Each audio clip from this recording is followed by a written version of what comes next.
Hello, welcome.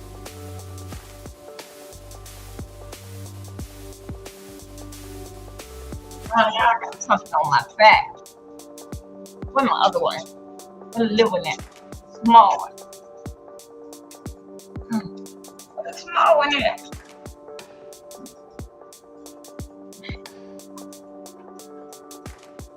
Oh, there it is over here. How y'all doing today?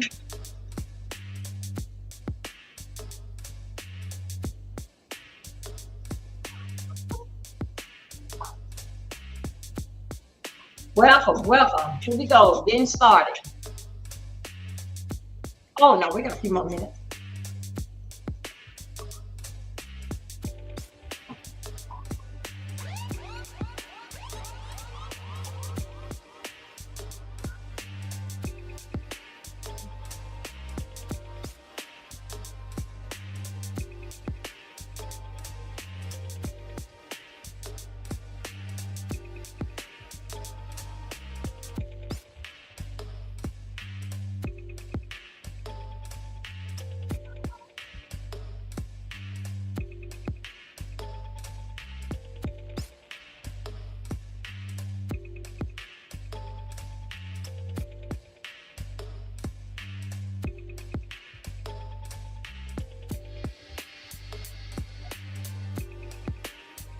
Welcome everybody. Thank you for coming back.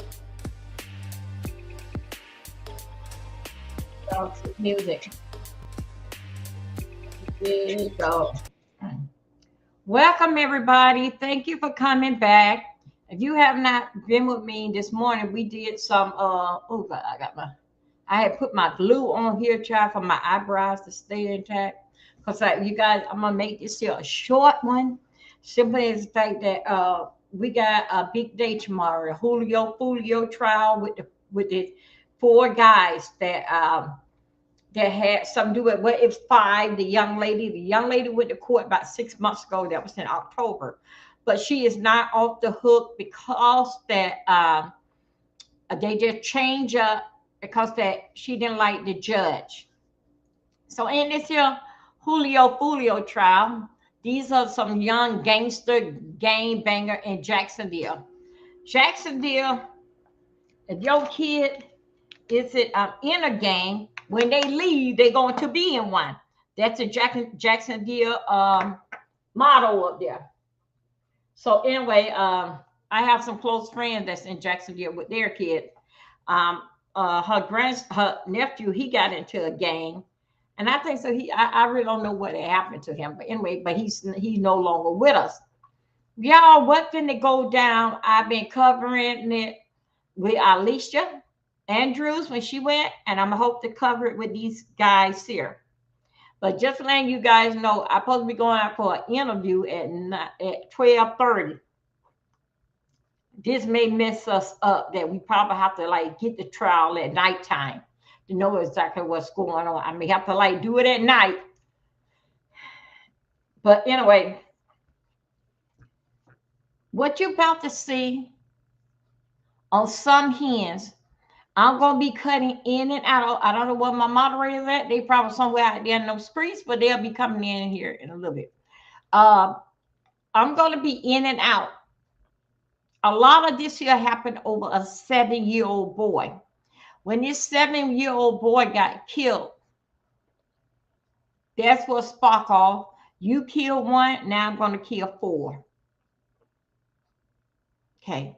I don't know if these kids think so. If they take someone's life, that they's going to come back. I'm going to work this video real hard and stopping it because that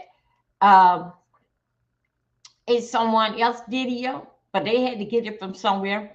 But I'm going to make sure that I put on here and let them know that it's for education purpose. Okay. And I thank each and everybody that came in here, giving me love and support. So let's get into it. Y'all, this goes on in a lot of cities, but nothing don't go like this here in a city like Jacksonville. Here you go. I'm talking about like city like Jacksonville. If one of their gang members had got a hope to you, we're going to finish you off that you lay up there in that hospital. I'm just saying. That's what the street says. Okay, so I gave you that little introduction about what we finna do and what we finna see. We did in fact because of the trial going to start tomorrow, the 8th. And we's going to be covering it. They're going to do all 4 boys. This will be interesting. All 4 boys at one time. Let me put on my mic thing. Come on here, man. Because they ain't going nowhere. Nowhere, nowhere, nowhere. Let me pull my mic. I got so much invested around up in here. Some stuff I don't even put on. Let me just put it on and make it like, because it's coming from the computer. So y'all can hear me good out here in these streets. That y'all know that, yeah, I be doing something around here. Here we go. I'm going to go. Where's Wayne on? Okay. Let's see what happens. Let's see something.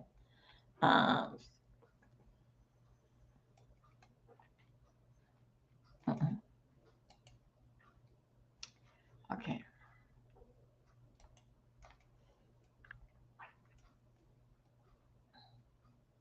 Okay, here we go. Let's get started.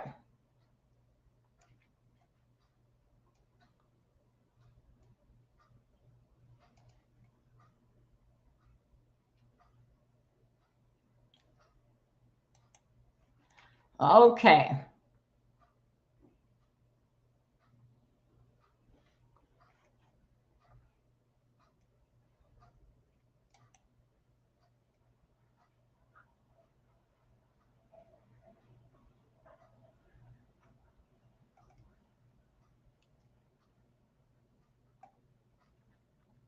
Okay, here we go. Okay, let's see. I don't even know I want to basically like go and do his.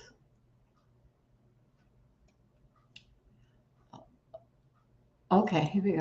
At the start of 2021, a song called Who I Smoke came out and went mega viral. Now from the outset, this looked like any innocent hip-hop video, with a bunch of nice-looking, well-dressed young men out on the golf course for an enjoyable day teeing off on the green. These young men seem to be known as ATK, okay. Well, it turns out that that ain't the name of their local golf club. In fact, you might have missed something very important if you didn't pay attention at the start of that video. Because when the first guy tees off his golf ball, a bullet shell casing drops to the ground. Okay. And once this subtle reference resistance to shootings has passed, we then begin to hear a very familiar musical sample, Vanessa Carlton's 1,000 Miles. Well, what a charming song to hit a few balls off the green to, eh? And for the first 30 seconds of the video, all we see is our well-dressed protagonists jamming out to some Vanessa Carlton and having a great day on the course. But at a certain point, the beat drops and these boys go from Tiger Woods to tie him up and put him in a woods. Because what followed was one of the most diabolical and disrespectful diss songs in hip-hop history. This song, Who I Smoke, goes on to reference around half a dozen murdered gang members, many of whom were only teenagers when they were killed. No real guns appear in this music video,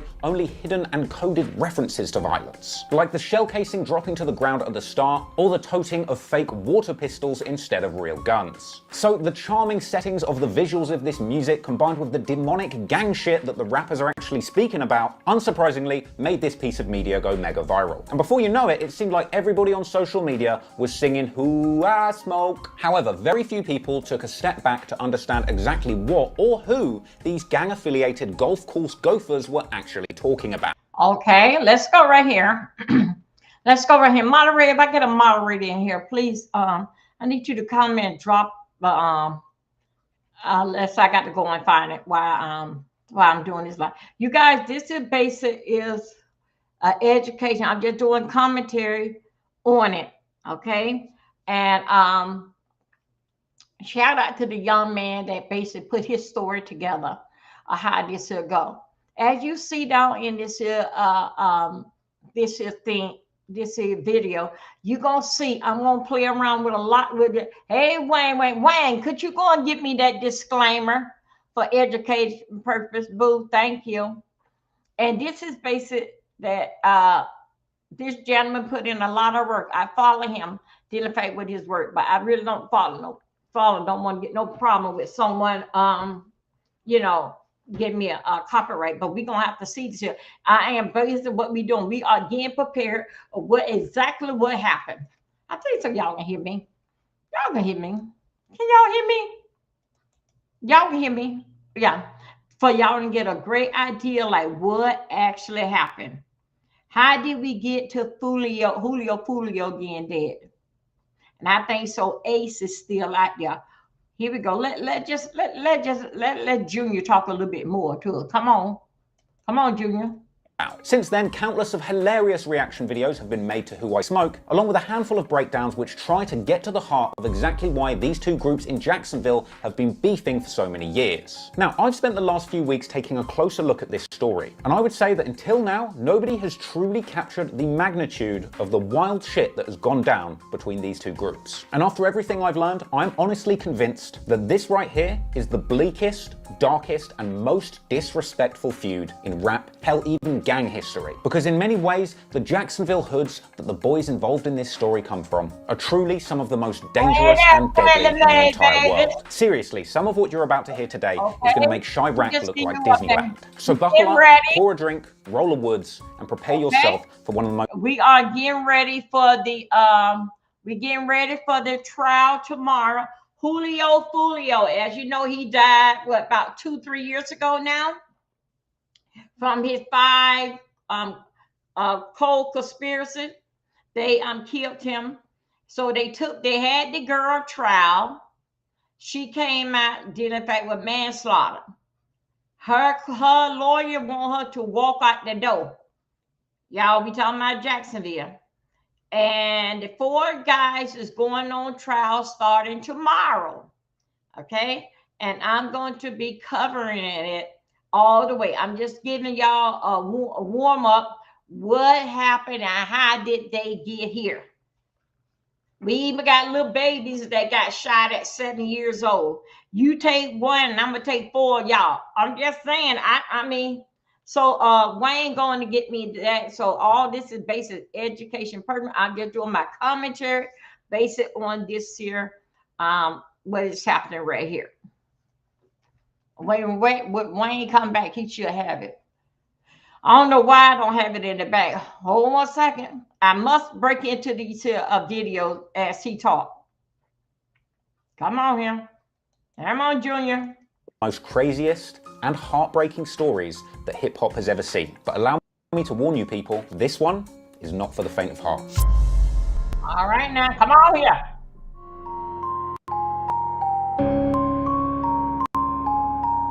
Today's story takes place in Jacksonville in the northeast of Florida. Now, many decades ago, Jacksonville became a consolidated city-county with Duval County. This created one metropolitan area called the City of Jacksonville and Duval County, an enormous area which actually is the most populated city in all of Florida. Now, that's not strictly important for this story, but sometimes you might hear people referencing things that went down in Jacksonville or Duval County. Just know that they're basically one and the same. Now, if you've been a fan of Florida rappers like YNW Melly, then you'll know that guns are readily available in the state of Florida. In fact, the majority of people in the state seem to be armed to the teeth. And much like the city itself, the gang...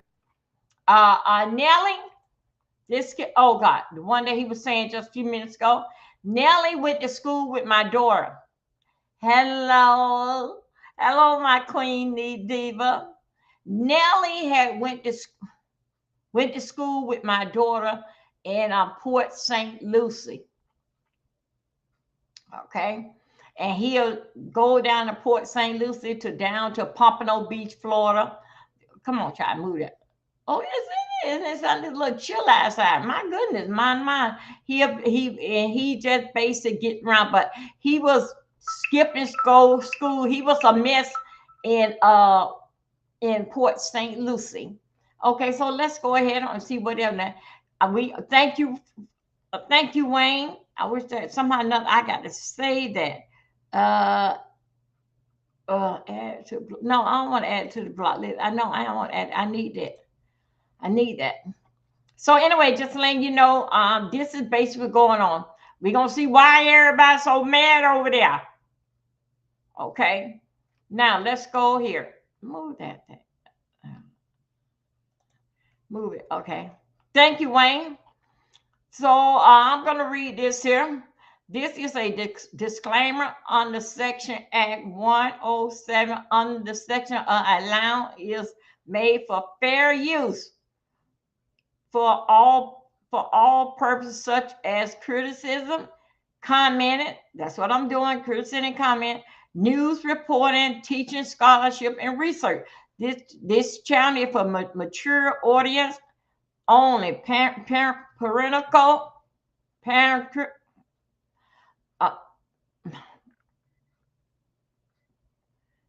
Dissension is advised. Okay. Thank you. Good morning, Scooters. Good morning. Now we're gonna go over here, y'all. I'm gonna be switching it up. I got 6 videos in the back, so I won't keep you boring. But I'm just trying to bring you up on the height. What is going on here?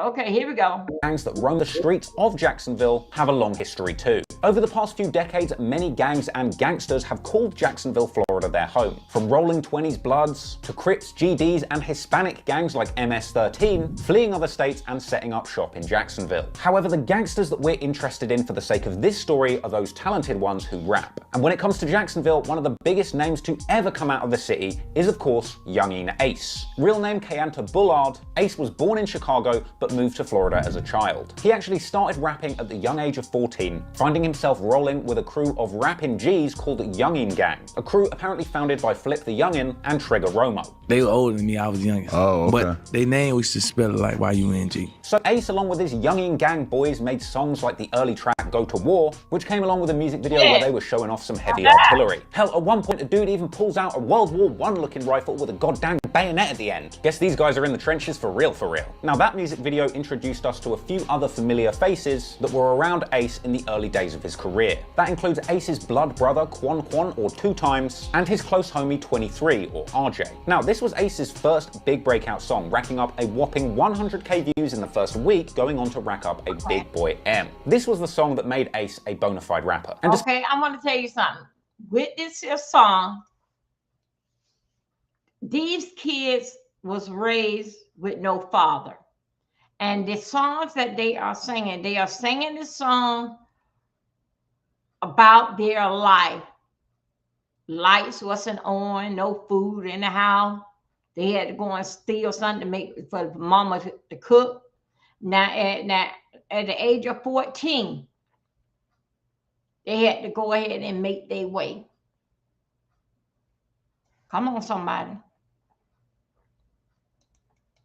Despite a minor setback with Ace getting sent to jail on a juvenile charge, with his first taste for success success in the music industry, Ace would continue to flood the market with music and raise his profile. So with a lot of success in the rap game and a solid reputation in the streets, Ace's circle of influence in Jacksonville would continue to grow, and over time, fans would begin to recognize the faces of people in his crew. Other people include Kobe, aka 4, Fast Money Goon, Rollo, Red Dot, D De Niro, Ray Spaz, Trey Shorty, Crazy K, Sosa, or Scotty. Now, at a certain point later on in the story, Ace lost a few of his day one homies and would move away from the Youngin gang, which was originally made up of Ace's day one homies more from the Orange Park and west side of Jacksonville. However, over time and as the story develops, Ace and his remaining friends from the west would grow close to a number of crews on the east side of Jacksonville, forming a new group of crews which would roll together under the name of ATK, something which most people seem to understand as standing for Ace's Top Killers, but for the record, other people have described ATK as potentially standing for Ace to Kill, Aim to Kill, or just being short for Attack. So this crew, as they were known, would soon become affiliated with the Melvin Park area of Jacksonville, with several people that represent under the ATK banner hailing from there, including the supposed Demon of Jacksonville, K-So. Now, we're going to learn more about this guy as the story goes on, but let me tell you, he is super scary. By his own admission, K-So will quite literally kill for anything. I kill you if you staring at my grandpa DeVos. My mama told me chill,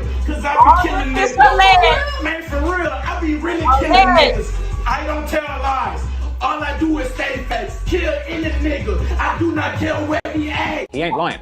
We've also got K-So's brother, Boss Goon, ATKYBZ, and also affiliated with ATK are the crew 1200, hailing out of 1200 block on the east side, a crew which back in the day has been referred to as 187 or Out West. Now this crew is affiliated with an area running from the TIAA Bank Field to Evergreen Cemetery and up to just before 21st Street. Some members of this group have been known to represent under the S4C, meaning Spaz for Corbin, a reference to a fallen friend of theirs. And you might also see Jump Out or Cuckoo Gang affiliated with members of this group too. And hailing from this area are several familiar faces such as Spinner Benz and his blood brother Whopper Wit the Chopper, aka Doochie, as well as AT Michi, Bevel 5 or B5, Lil Popper, Greenlight, Lil Leaky, and Suge. So that's the ATK crew. Now let's have a look at their ops, KTA. But first, a word from our sponsor.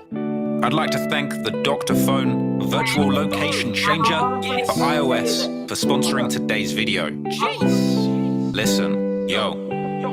Dr. Phone Such as Callaway Cove, the Washington Heights Apartments, and Ken Knight Drive. And Vontaland is where Folio's friend Rod K is from. You've also got A Block, which really just refers to the Arlington area in Jacksonville, an area which is geographically in the east of Jacksonville, but considered the south side by the people that live there. And now this brings us to the Y&R crew. Sometimes referred to as Dankway or A Block in the past, Y&R is an Arlington-based squad of extremely feared gangsters in Jacksonville, with many of the following members having been associated with, but for the record, not proven to have been involved with a lot of the more serious altercations between these two crews. You've got people like Y&R Mookie, Cho, Bree, Lil Ron, Y&R Slugger T, who for the record, being one of the only white guys involved with these crews, seems to attract some pretty crazy and kind of funny comments online. For the record, I think Y&R Slugger T looks like a pretty tough guy who looks right at home in Y&R, and for the record, I also do not want any problems. Anywho, also repping these parts is Baby 9, aka Juju, Lil 9, and Mr. Beatbox himself, Spot'em Got'em, who's apparently originally from Lackawanna on Jacksonville's west side, but he's known to rep Arlington, showing love to his set by spending one of the early bags that he got on this bust-down Y&R chain. Okay. And funnily enough, on the day of recording this, I just found out that he apparently dropped that chain off a jet ski. Anyway. Throw another piece, man. 30 ball in the fucking water. 30 ball in the water, bro. Like I said before, that's not everybody that's associated with Folio, 6 Block, or KTA, but just some important faces that are going to be relevant for this story. And just for the record, so that it's super easy for you guys to understand, Arlington is from A Block, which is considered the south side of Jacksonville. Folio is from 6 Block, considered the north side of Jacksonville, most dangerous side. So that's north and south under KTA territory. You've got Youngin Ace, who is originally from the west side, but eventually ATK ended up including a lot of people and crews from the east side too. So basically what you got going on in Jacksonville is north and south beefing with east and west. I hope that makes it a bit easier to understand. So now you know the people involved, the turf being fought over, and the history of crime in the city. You're ready to take a closer look at why these two groups started feuding and how this became one of the most deadly feuds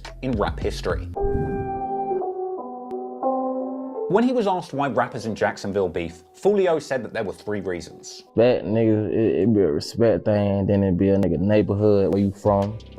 And then it be niggas dead homeboys, like you disrespecting my dead homeboy, so now I wanna diss your dad. You get what I'm saying? Well, you are going to see a heck of a lot of all three of those things going on throughout this beef. Weirdly, apparently Foolio was even cool with some of the ATK members back in the day, with Foolio having said numerous times that some of the ATK members, like Whopper with a Chopper, having appeared in one of his early music videos. Whopper and all them type niggas, they used to be in my videos type shit. Meanwhile, Spinner Benz has said himself that he's been involved in street beef since the early years of 2012. Now look, it's pretty difficult to trace things back right to the beginning when these beefs kicked off between whoever was involved back in the early days. And it's clear that a lot of the bad blood in the Jacksonville gang community has been passed down from older generations of gangsters that have been beefing over all sorts of things for years and years. But at the very least, there are a handful of inciting incidents that can help explain some of the earliest catalysts in the beef between ATK and KTA. The killing of 22-month-old Aiden McClendon on January 2016 was an early milestone in the PCE gang war. It's been alleged that the drive-by that ended up killing that child was a direct retaliation for a shooting that happened earlier that day. But when you look closer at that particular case, it was actually revealed that things had kicked off a year before this, with these two crews facing off at a Kodak Black concert in Jacksonville. Apparently Kodak was on the road playing a show in Jacksonville when members from both sides found themselves in attendance. First Coast News published an article about the Aiden McClendon case, which suggested that it was actually a turned-down handshake at this Kodak Black show, which led to a fist fight, which led to tit-for-tat shootings, ultimately culminating in the Aiden McClendon case.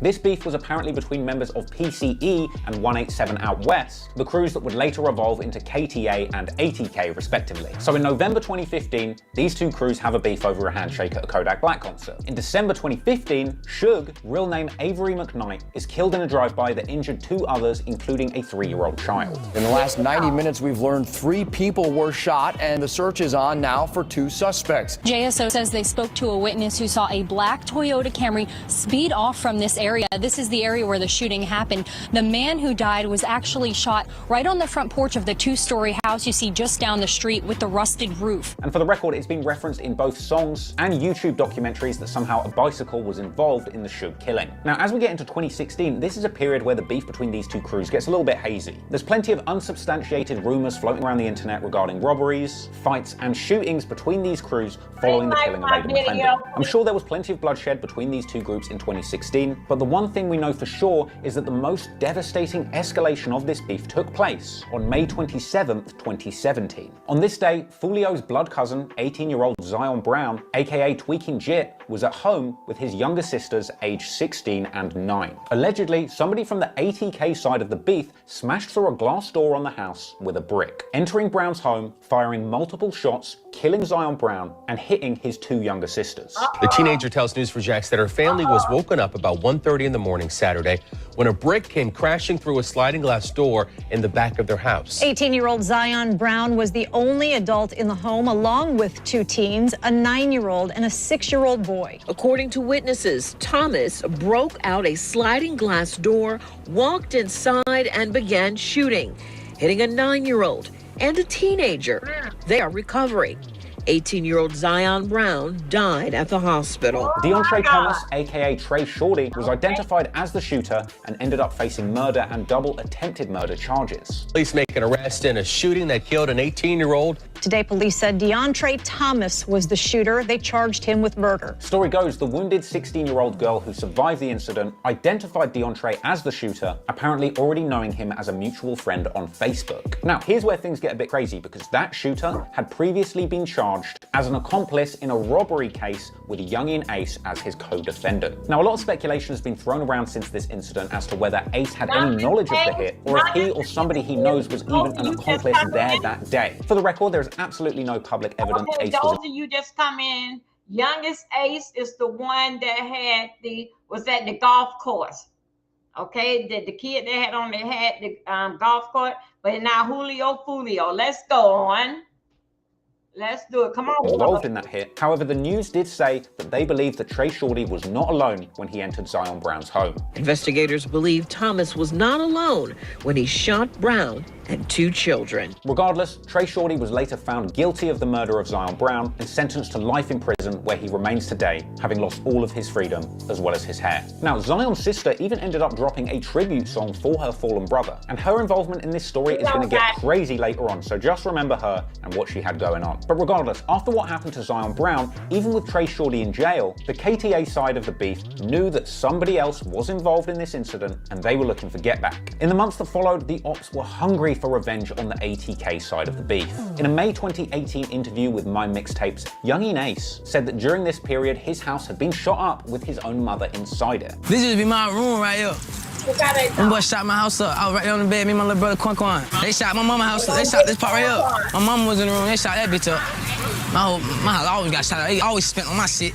But then we doubling back though, for real. Come here though. However, I doubt Ace could have possibly ever imagined just how bad things could have gotten following this incident. Because soon Ace would be facing tragedy on a scale I don't think I've ever seen in hip hop or even crime history before. I'm talking about that terrifying and tragic night when Ace lost 3 of his closest friends right in front of his very eyes. Hey, don't get down. On Tuesday, the 5th of June 2018, Youngin Ace was out celebrating the 18th birthday of his close friend, 23, aka RJ, real name Royale Devon Smith Jr. They were seen with Ace's blood brother Quan, real name Trayvon Bullard, as well as their other friend, 4, aka Kobe, real name Jacoby Deshard Groover. And the 4 boys were seen posting on social media in good spirits on their way to dinner. We don't catch people pouring that money out with me, nigga. I made it, ain't nothing the same, you know. Oh, I just gotta take it out. I gotta take it. So these 4 young men. These here 4 young men. See, that's Ace right here. All of the, it's gonna be 4 of them. All of those are Ace gang. They went out to dinner for their birthday. This is Ace people. And you'll see 4 in the car, and you'll see exactly how the beef start really starting up for where the Fulio wind up there. Let's go. Come on, baby. Out celebrating and having a meal at the Wasabi Japanese Steakhouse in Jacksonville's St. John's Town Center. This is an open-air mall in the southeast of Jacksonville. Now, while they were there, they made numerous posts to social media, and perhaps it was these very posts right outside the restaurant that they ate at that alerted the ops of Ace and his friend's location. I mean, this image, for example, quite clearly shows the red shutters at the back of that Wasabi restaurant. And I mean no disrespect, but I've never been to Jacksonville in my entire life, but I was able to spot the exact place that they were standing on Google Maps within minutes of pulling up this area on Street View, not even looking that hard. Now, Ace has gone on to say in numerous interviews that he really regrets letting his guard down on this day. We don't never go out to eat because we don't do nothing fun. Right, yeah. So that was like our first time going out like that. And like, I ain't gonna lie, we was slipping. According to Ace's Vlad TV interview, after the meal, the 4 boys were hanging out in the area and things were cool, perhaps too cool. We was coming from Wasabi. It was my little brother's 23rd birthday. And we was just hanging. We pulled up to the light. We was leaving the shit. We was really hanging. Like I said, we were hanging out though. We weren't, you know what I'm saying? We was just hanging out though. We had our guard down. That's what it was. Now, allegedly, a witness said that there was some kind of argument or altercation between the 4 guys and some other boys at the location they had dinner. However, this is a detail that Youngin Ace has never acknowledged in an interview. However, what he has stated is that he felt that there were people hiding and waiting in that parking lot for his friends to leave. Okay, ain't nobody just gonna just creep up on me like that. Yeah. They have to been sitting outside. So after leaving the restaurant, the 4 boys got in a car and drove to the intersection at Town Center Parkway and St. John's Bluff, with the Jacksonville Sheriff's Office saying that when they got to the red light, another unidentified vehicle pulled up alongside their Chevy sedan, opening fire and then speeding off. Police say the shooter or shooters pulled up in a car next to the victims at the 295 and Town Center Parkway stoplight before opening fire. Last night we showed you one side of the Chevy sedan full of bullet holes. This scene was frankly a bloodbath. Some have said that as many as 120 bullets were fired from automatic weapons. And Ace himself later described the scene of the crime in a harrowing, complex interview. Oh, you hear shots? Out the blue at the red light. One of them hit my hand right here. When it hit my hand, my phone dropped. I blinked out, but I could hear my little brother on the side of 23. My blood little brother was behind me, and my brother 4 was on the side of him. I blinked out. I even forget my little brother behind me. But I hear 23 screaming on the side of me and like shield him, like from getting hit. You feel what I'm saying? One of my brothers, named 4, he was sitting on the behind driver's seat. He told me to call the ambulance, but 23 on the floor telling me like, I can't move. You know what I'm saying? I'm like, unlock the door, open the door, open the door. He trying to open it, but he can't really move how he want to. So I end up unlocking the door. They still shooting though, you hear me? So I open the door and I push him out. While I'm pushing him out, I'm coming out too though. They ripped my shirt. So, but when we got out, the car was still in drive, so it kept moving. So I go put it in the park. But I'm moving around. I'm not knowing how many times I'm shot, but I know I'm shot. I think I got shot in like my legs or some shit. But I got shot in my butt. Fortunately, Young and Ace survived the shooting, but he was hit 8 times. However, all 3 of his friends were less fortunate and lost their lives. Ace's blood brother, Trayvon Bullard, aka Quan Quan, aka 2 times, was shot 3 times, including a shot to the head. 23, aka RJ, real name Royale Devon Smith Jr., was shot around 5 times. And 4, aka Kobe, aka Jacoby Deshard Groover, was shot around 12 times. I can't imagine how hurt Ace's heart and body were after this incident. Ace was seen laid up in the hospital, hurt pretty bad, but managed to fight through it and recover in what can only be described as a genuine miracle. But it can't have been easy. In fact, a clip even circulated on social media seemingly depicted Ace in the hospital, looking kind of delirious off the painkillers, replaying the incident. I tried to come forward, but I tried to hold RJ. I'm trying to hold him, I'm trying to RJ open the door. I open the door, I'm pushing him out. I'm like, bro, I got you, bro, I got you. He grabbed my shirt, I'm like, bro, I can't move. He tell me he can't move, I jump out the car. Cope open the door. Cope said, call it in.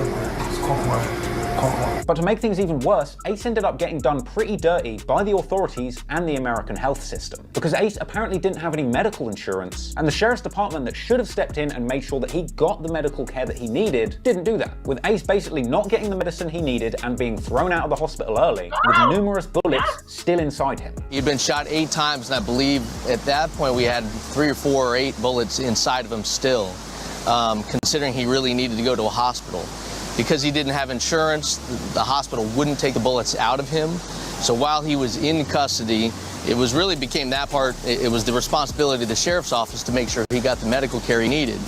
Sheriff's office didn't give him medical care, they didn't give him antibiotics, and they basically just left him in there. Ace would later post to Instagram following the incident, saying he got 8 shots to the body but survived, as well as suggesting that he had tried to shield his brother 23 from the bullets, something he elaborated on in heartbreaking detail in this DJ Vlad interview. So I tried to shield him and make sure he was good, but I couldn't shield everybody though. Ace went on to memorialize his 3 fallen brothers in his flesh, tattooing all 3 of their faces onto his stomach. It's his name 2 times, right in the middle.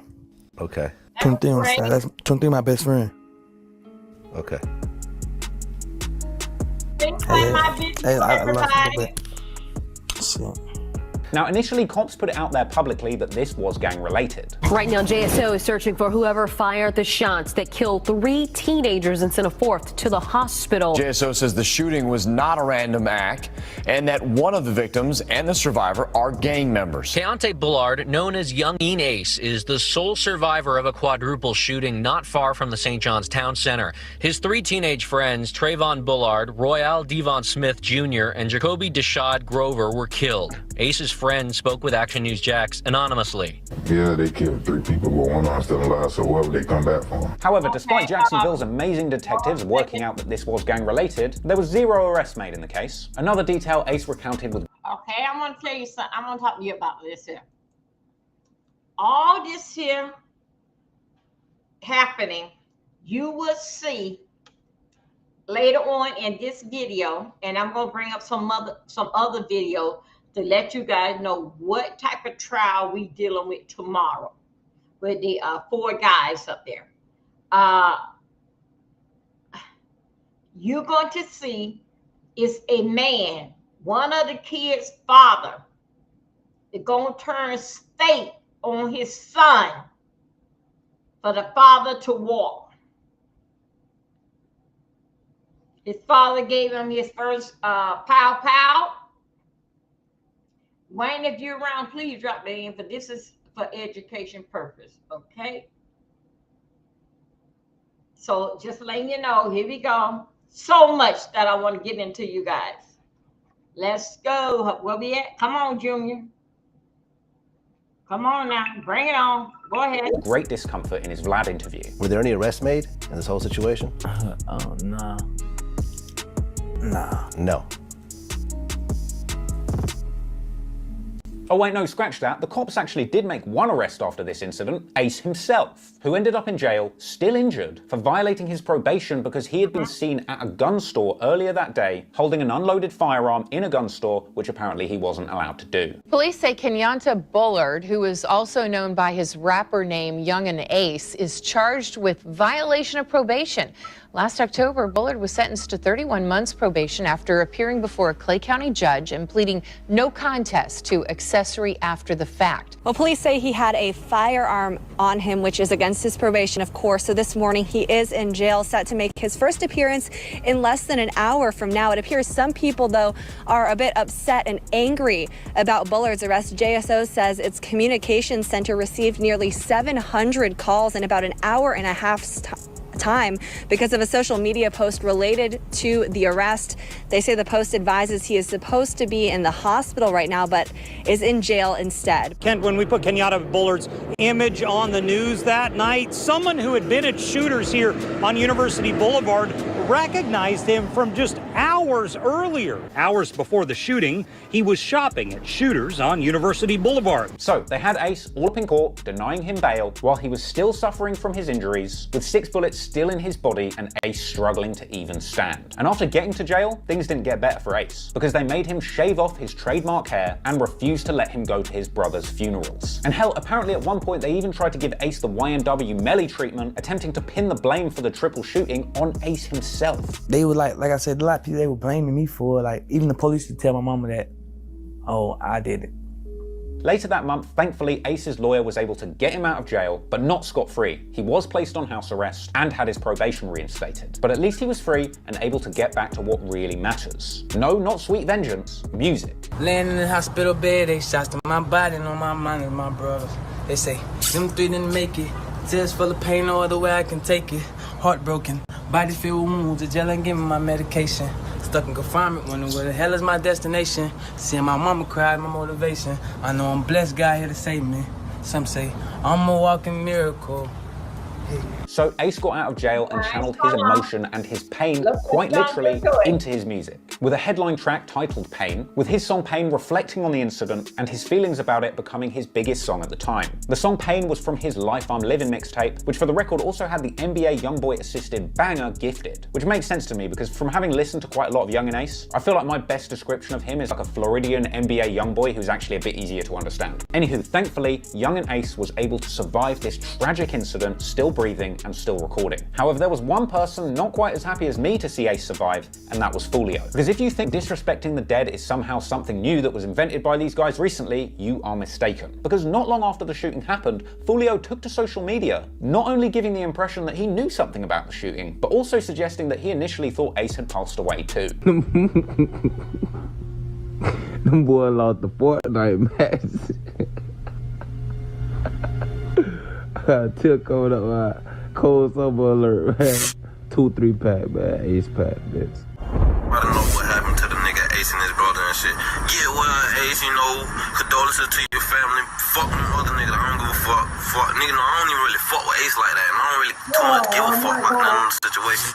But you know, nobody deserves to die. But you know, karma is real. Fucking nigga talking about, and all you outside rappers that's mad. In fact, it almost seemed like every single day that passed, Foolio would find a new way to disrespect Ace and his fallen friends. He was having t-shirts printed, Foolio took to his IG story to tell his fans that he was smoking on the ops, going as far to call them by their government names just in case the police's case wasn't tight enough. Royale Smith, this that 4X, who else that is?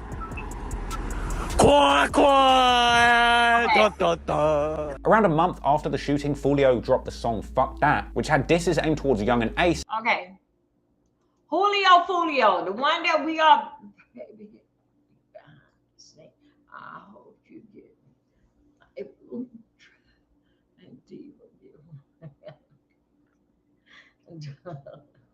Okay. Let me tell you something. Julio started. Remember now, Julio and that boy was friends. Julio started on the boy because the boy brother had died and 2 of his friends died. So Julio kept doing this here, got a picture of them, and he just kept on nagging the guy. But let's go ahead. Let's see. This is all for education. I got to get the 411. The hell, what? On these people in Florida should they? Yeah. So anyway, Julio Fulio just did a whole lot of picking. And we're gonna let Junior continue to tell us. All this is allegedly. We are getting ready for the trial tomorrow. The last 4 that participate in the taking out Julio Fulio life. Go ahead, Junior. And references towards the hit, with Fulio saying he puts on his ski mask, calls up P, and tries to shoot threes, saying that chopper turned Ace's team to dust, saying he could have killed a rapper, saying his team are 5 bodies up, and on the chorus of the song, Fulio did one of the craziest things I've ever seen in a rap beef ever, saying that the whole city wants to kill him and then rapping his actual home address. Now, this perhaps wasn't such a good idea, considering the fact that Fulio would later reveal that the same year that he rapped those lyrics, his house got shot up with his mother catching a stray bullet. Nah, my house had got shot up.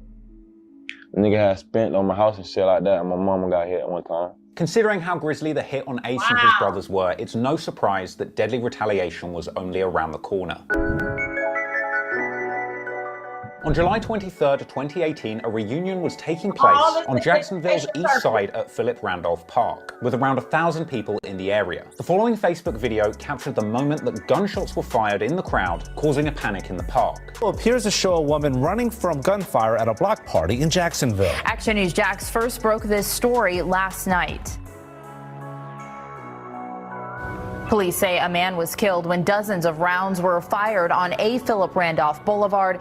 JSO told Action News Jax Brittany Donovan that 1,000 people were at the block party at that time. It turns out that these shots had been fired at a man named Lawrence Davis, aka Trey D, aka 8. He was a close friend of Fulio's who would sadly pass away later in the hospital. Has identified the 21-year-old man killed during a local reunion on the east side.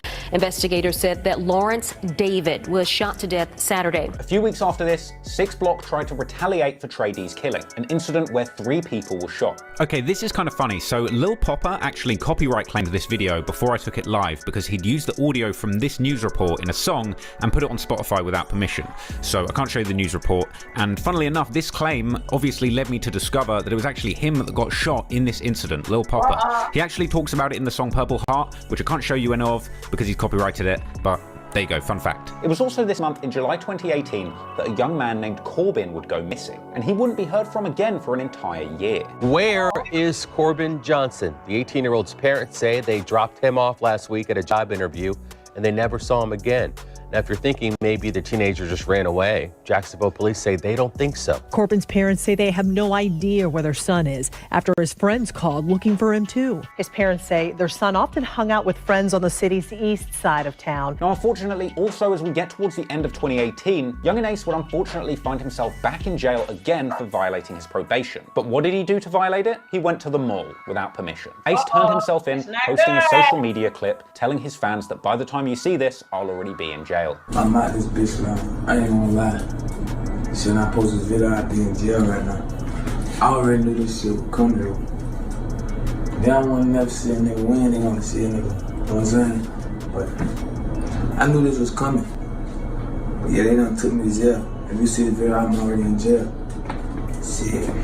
Meanwhile, Fulio is continuing to make music and pick up a buzz. It's actually around this time that he drops his 6toven project with Zaytoven, as well as the song Dirk's Story, a tribute to that fallen friend of his that passed in 2014, where he told the story of them going from enemies to friends and saying that Dirk was set up. In that song, Fulio also expressed hurt he felt for the murders of his cousin Zion and Trey D, with the music video for Dirk's Story being a basic but very moving montage of throwback pics of Fulio and his friends. However, Fulio would soon go from mourning death to celebrating it, as another significant escalation in this feud would come on the 16th of January 2019. On this day, Young and Ace would release the song 2 Times Screamin', an emotional track reflecting on that night where his bros, including 2 Times, were murdered. However, on that very same day, only months after being released from jail, on a whopping 10-year sentence, ATK affiliate Willie Addison, aka Boss Goon, is performing at the Paradise Club in Spring Park on Bat Meadows. However, after he finished performing, he gets into a car and leaves the venue with his blood brother Queso, their father, and 3 other friends. But when that car gets to Emerson Street near Spring Park Road, another car pulls up, opening fire on the packed Chevy Tahoe, with all 6 people inside the car getting hit. Boss Goon unfortunately didn't make it, with his father describing on the news the grisly scene as he drove the whole car to the hospital after they were shot up. He was in the truck with 5 other people. His dad, Abdul Robinson,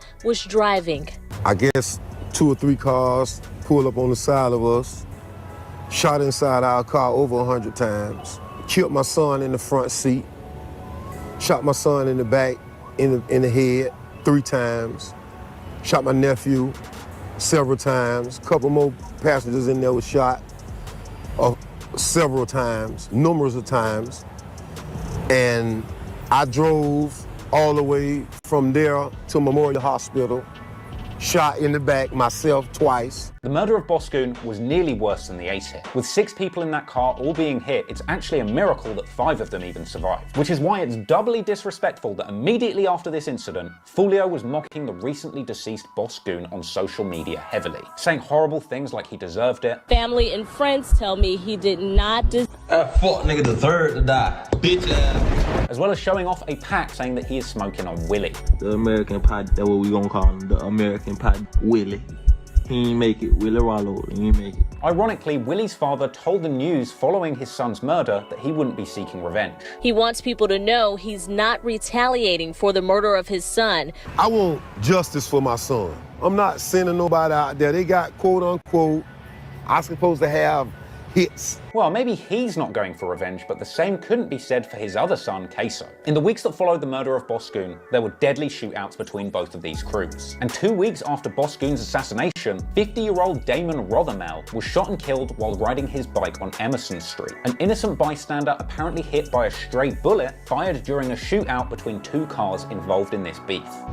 Shortly after 1 p.m. Thursday, Emerson Street became a major crime scene following a deadly shooting. Witnesses say it sounded like a gun battle between 2 parties in separate vehicles. By the time the gunfire ended and the shooters were long gone, a bicyclist was found in the street on the ground. Witnesses say he had been hit by gunfire. The man was pronounced dead at the scene. Now, the cops would later charge Dominique Barner from ATK with the shooting of this bystander. And remember that for later because it's important. Because Barner wasn't arrested for that crime for over a year. And over this period of time, he would allegedly continue to be a serious shooter for the ATK side. Now, naturally, all of this activity in the streets attracted the attention of the JSO Jacksonville Sheriff's Office, who swept up numerous KTA affiliates who had been seen in music videos toting guns in what was known as Operation Wrap Up. 6 people arrested in Operation Wrap Up. Right now, police are searching for 3 others. This is some pictures of videos that they've had, and you can see in these pictures that these men or these teenagers actually have guns and they're pointing at the screen. Now, the sheriff says that these 9 people, even though they're still looking for 3, can be linked to some very serious crimes, recent crimes here in Jacksonville. However, they clearly didn't get the most motivated of shooters, because allegedly in February 2019, Queso would avenge his fallen brother by taking the life of a KTA affiliate incredibly close to Fulio, killing a 16-year-old boy with probably the most famous name associated with this entire beef, Bibby. And a 16-year-old. Gunfire erupts inside a Northwest Side apartment complex. It leaves this 16-year-old dead. Neighbors say that the shooting sounded like a war zone. Sky 4 captured the large crime scene outside the Hilltop Village apartment complex off 45th Street just before 3 this afternoon. Family members have identified the 16-year-old boy who was shot and killed inside the parking lot of Hilltop apartment complex as Andrian Gaynor Jr. Yes, several hours ago, there was a large group of people that gathered here at this memorial site to pay respects to the young man who lost his life here. Eyewitnesses are telling us now that Gaynor was being chased to this exact spot where he lost his life. On February 25th, 2019, 16-year-old Adrian Gaynor Jr., aka Bibby, was shot dead in a brazen attack carried out with automatic weapons at the Hilltop Village Apartments in Jacksonville. This hit was allegedly carried out by K-So, and today he is still being held on charges of murder for this case. However, just like we said earlier that Barner wasn't charged for quite some time, K-So would remain free for over 2 years after the murder of Bibby. And I'll be honest, K-So pretty much spent that entire 2 years on a self-snitching world tour. In fact, the eventual indictment against K-So for Bibby's murder included references to social media posts K-So had made where he appeared to mock Bibby's death and take responsibility for it. The report also says Robinson, quote, posted several photographs and videos bragging about the murder. It took 2 years before police issued this arrest warrant for Robinson. A few days after the killing, Bibby's mother marched, vowing to get justice for her son. This evening, loved ones gathered to remember a local 16-year-old. He was shot and killed in the parking lot of a Northwest Jacksonville apartment complex. For the first time tonight, we're hearing from Adrian Gaynor's family, who's seeking justice for his death. Okay. Let me tell you. Let me give you guys a little bit more up to date. This here video here is bringing us step by step to Julio and Ace. As you watch this video, you will see that grown people, adults, was involved in making sure the kids got the firearm. Adults was involved that they turn on their own children, so they won't get no time, but their child get life. How y'all doing today? If I'm talking good, let me know. This is for education purpose. I don't have the right to the music that's in the background. I'm gonna have to take out the music, and also to what is going to happen. Thank everybody for coming over. This is a disclaimer under the Section Act 107. On the Section Act allow is made for fair use. I'm using fair use on this. I don't want the right to this. All purpose such as criticism and comment, news reporting, okay, teaching, scholarship, and research. Okay, thank you. Because you hear a little music basically in the background, okay? So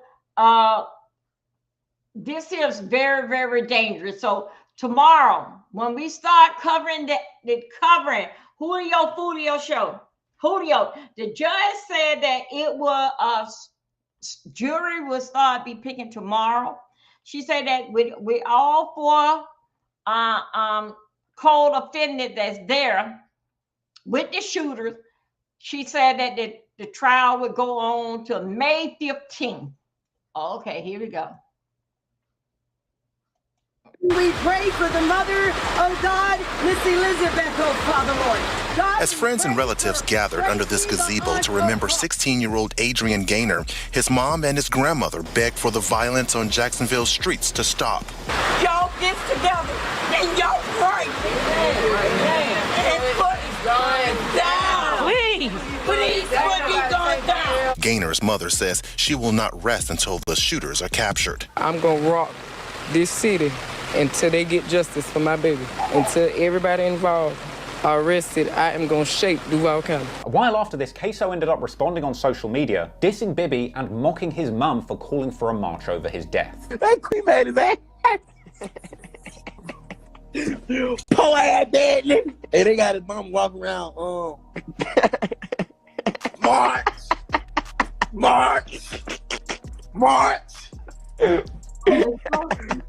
We're gonna get him, March.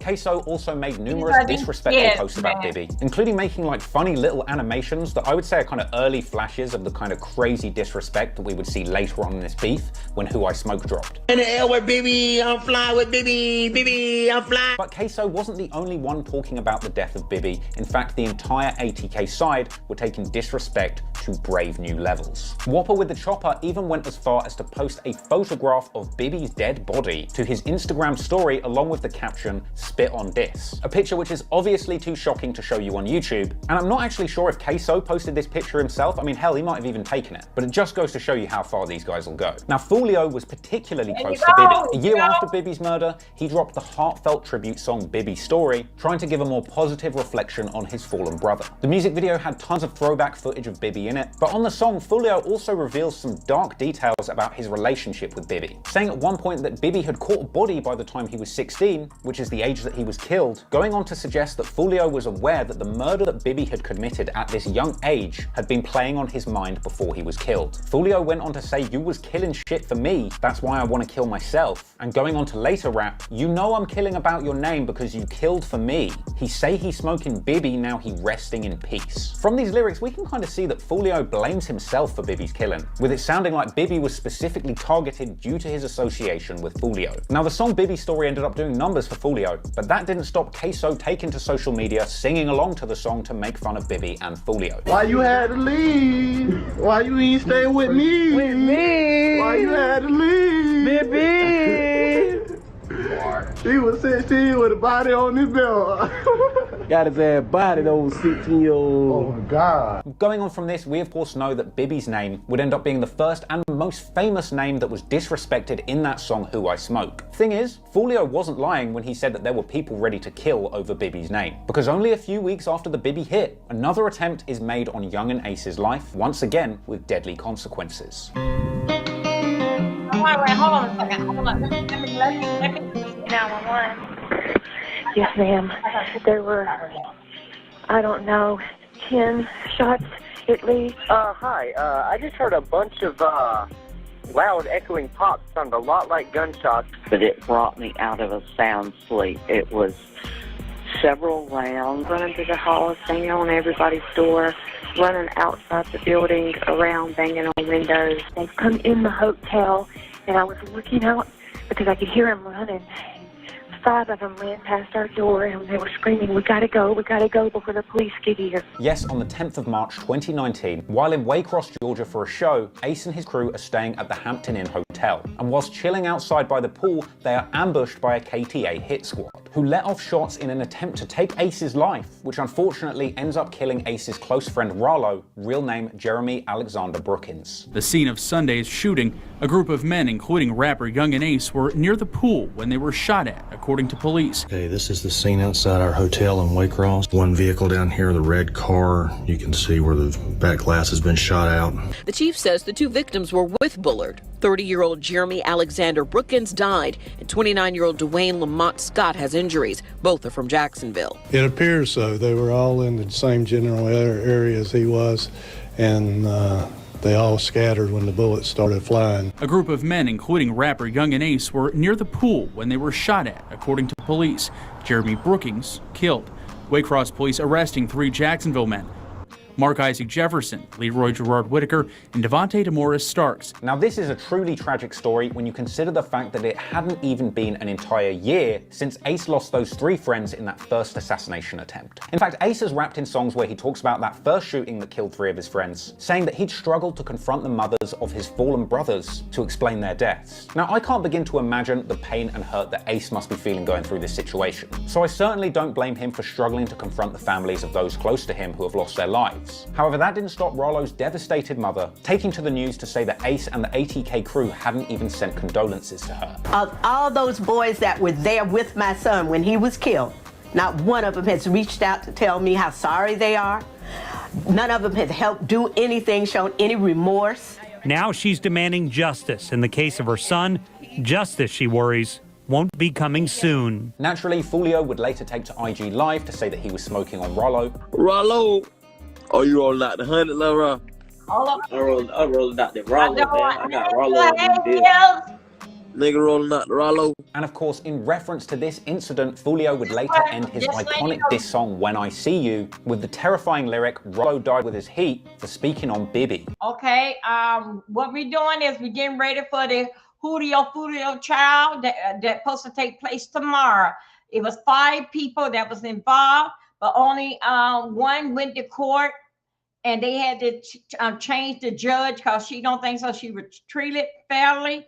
But they did not give her first degree. They gave her manslaughter. With that, the manslaughter can go from 10 to 15 years. Okay, but they want her to walk. They want Alicia to walk. Don't do, But anyway, right now I'm bringing everybody up to date on what we is looking for tomorrow and tomorrow's trial with the 4 co-conspiracy and the gunman. We were talking about, we will see tomorrow, giving us a better feel of what we're looking at tomorrow, besides of what we heard. I'm just bringing you up to date how that they got right here for Julio to get shot and what is going on right now. So right now, I'm going to bring you to a scene, did in fact with Julio when he got shot, how they was doing everything. We're going to see all that. This is a video for educative purpose, okay? Please don't. I'm gonna take out the movie. I'm gonna take out the music because I don't want to get no strike. And yeah, don't the red dot right there. Okay, yeah, I don't want to get no strike on this here because with his music that's in it. So anyway, I say to everybody, so that's where we at. Julio in Jacksonville, Florida, where he took it from Jacksonville, had the birthday party in Tampa, Florida. I'm here to tell you today, if they let that young lady out, she is walking dead. If they let her out let her and just send her on to prison, she is walking dead. Everybody know the Jacksonville gang and Julio. Let's get round up in here. Okay, let's go. An apparent reference to the rumor that Rallo even had a gun on him at the time he was killed. However, the celebration from the KTA side of the beef would not last for long, and only a few months after the Rallo hit, KTA would suffer a devastating loss of their own. There you go. Look. On the 7th of May 2019, Julio's close friend and collaborator, 19-year-old Tiki, or T-Shots, is shot in a tan SUV at the 5900 block of Christabel Avenue, just north of the Hilltop Village apartments. Tiki's passing wasn't announced until nearly a month after the incident. However, if you wanted to know the news early, you would only have to go and have a look at Queso's social media, where he appeared holding an assault rifle and quoting one of Tiki's lyrics. Big lock on me, ain't got no safety. Big lock on me, don't got no safety. In the months following Tiki's slaying, countless disses against him made their way into ATK's music, dissing the fallen op and saying they're smoking him. Of course, Tiki was one of those names along with Bibby, who was famously disrespected on Who I Smoke. Thing is though, around this time, the ATK shooters were very active. And it wasn't just their enemies being targeted, it was the families of their enemies too. Also in May 2019, KTA shooters attempt to silence the sister of Zion Brown, with this going down on the 2-year anniversary of the Zion assassination. Remember at the start of this story when Zion Brown's shooter was identified as Trey Shorty by Brown's 16-year-old sister, who was also hit? Well, she had actually made a pretty brave post on Facebook calling out Trey Shorty as the shooter and saying that the police are refusing to help them. And well, in a hit apparently ordered from jail by Zion's killer himself, in an attempt to silence Zion's sister from speaking out publicly and testifying at trial, she was shot 14 times. McFadden says in retaliation to her son's murder 2 years ago, her daughter was shot 14 times in May. She believes her daughter was targeted. He was murdered by someone from their gang, and that person was sending messages from the jail threatening that if my daughter goes to trial, that he would get somebody to kill her. Now, the young lady fortunately survived this assassination attempt, and ATKY Beezy, real name Caleb Sheffield, ends up getting arrested for this shooting. But in a shock twist, only 18 days after he's arrested, charges are dropped after he provides an airtight alibi and video footage proving that he was in Orlando at the time of the shooting. 17-year-old Caleb Sheffield is set free 18 days after he was booked into Duval County Jail on 4 counts of attempted murder. Sources tell News4Jax a video proves Sheffield was in Orlando at the time of the shooting. If he's not the shooter, then that means the real one is still out there. Now, just when you thought this beef couldn't get more dark. Do you remember a young man by the name of Corbin who went missing about a year earlier? Well, in July 2019, Corbin is found under tragic circumstances. According to police, his skeletal remains were found in a wooded area in northwest Jacksonville. Corbin Johnson's family reported him missing July 13th, 2018. The 18-year-old disappeared not long after a job interview. Now, 1 year later, his case is being investigated as a murder. Corbin Johnson was last seen alive in July of last year. Then last Friday, a man discovered the victim's skeletal remains in a wooded area of northwest Jacksonville off Utsey Road. Sky 4 flew over the scene as police investigated. You can see multiple yellow evidence markers and a dog sniffing around the wooded area. Now, the loss of Corbin is why some ATK members rep S4C, or Spaz for Corbin, and Fulio would later speak on what happened to Corbin in a pretty disrespectful tone, saying what happened to Corbin is his worst fear. This is my worst fear, bro. If you go on News for Jacks, bro, the nigga Corbin really did got kidnapped. Like, I know he got abducted. Do you know how much sense that make? Because when you grown, you get abducted. You don't get kidnapped, like, type shit. That man got abducted, real like, that's my worst fear. A nigga kidnapped me, I swear to God, bro. Like, I swear to God, on the news, it said that man bones got found. Like, that man bones got found. Just bones, I swear to God. They said a nigga was mowing the line and ran over that man bones. I swear to God, I ain't making this shit up. No cap. You going News for Jacks right now. Nigga was mowing the line and found that man bones. I swear to God, no cap. Boy, I be down for nigga kidnap me, but I'm finna kick, scream, holler, bite your ass, pinch your ass, I'm finna do whatever, man. Nigga ain't kidnapping me, bro. That nigga Corbin got kidnapped, real boy. Ain't none of my niggas getting kidnapped, bro. Real shit, bro. Now, with that kind of energy floating around, then it's no surprise that there was some heavy disrespect incoming from the other side. And in September 2019, Queso would make the news. But this time, not for a grisly crime, but instead getting inducted into the self-snitching Hall of Fame by attempting to release a music project with this cover. Yes, Queso took to Instagram to announce the pending release of his new project titled Bibby Out, that came along with a front cover that depicts Queso and ATKYBZ quite literally smoking the dead ops, with these people all being pictured and named as Dirk, Vontae, Zion Brown, Bibby, and Trey D, all close friends of Fulio's who have lost their lives. But really, it's Bibby who is the centerpiece, and let's not forget, people, Queso is literally sat in jail right now, charged with the murder of Bibby. I've got to say, this is probably the first time in rap history that the front cover of a project has been so disrespectful it has literally made the news. Because this cover caused an enormous uproar in the Jacksonville community, and I'll be honest, I wouldn't be surprised if this front cover itself quite literally didn't play a significant role in the investigation against Queso for Bibby's murder. A controversial rap album cover is making its way around social media. The cover shows pictures of men who have been murdered in Jacksonville. Local rapper Queso posted the picture to Instagram. The caption on the post says, "Y'all DM ATKYBZ and tell him to drop dead and I'ma drop it tonight." This album cover, a local rapper named Queso posted on Instagram Monday, is frustrating for parents like Bonetta McFadden. Her son Zion Brown is on the cover. She says he and some of the other men in the picture were murdered. It hurts my heart, like, to see my son on there as a joke.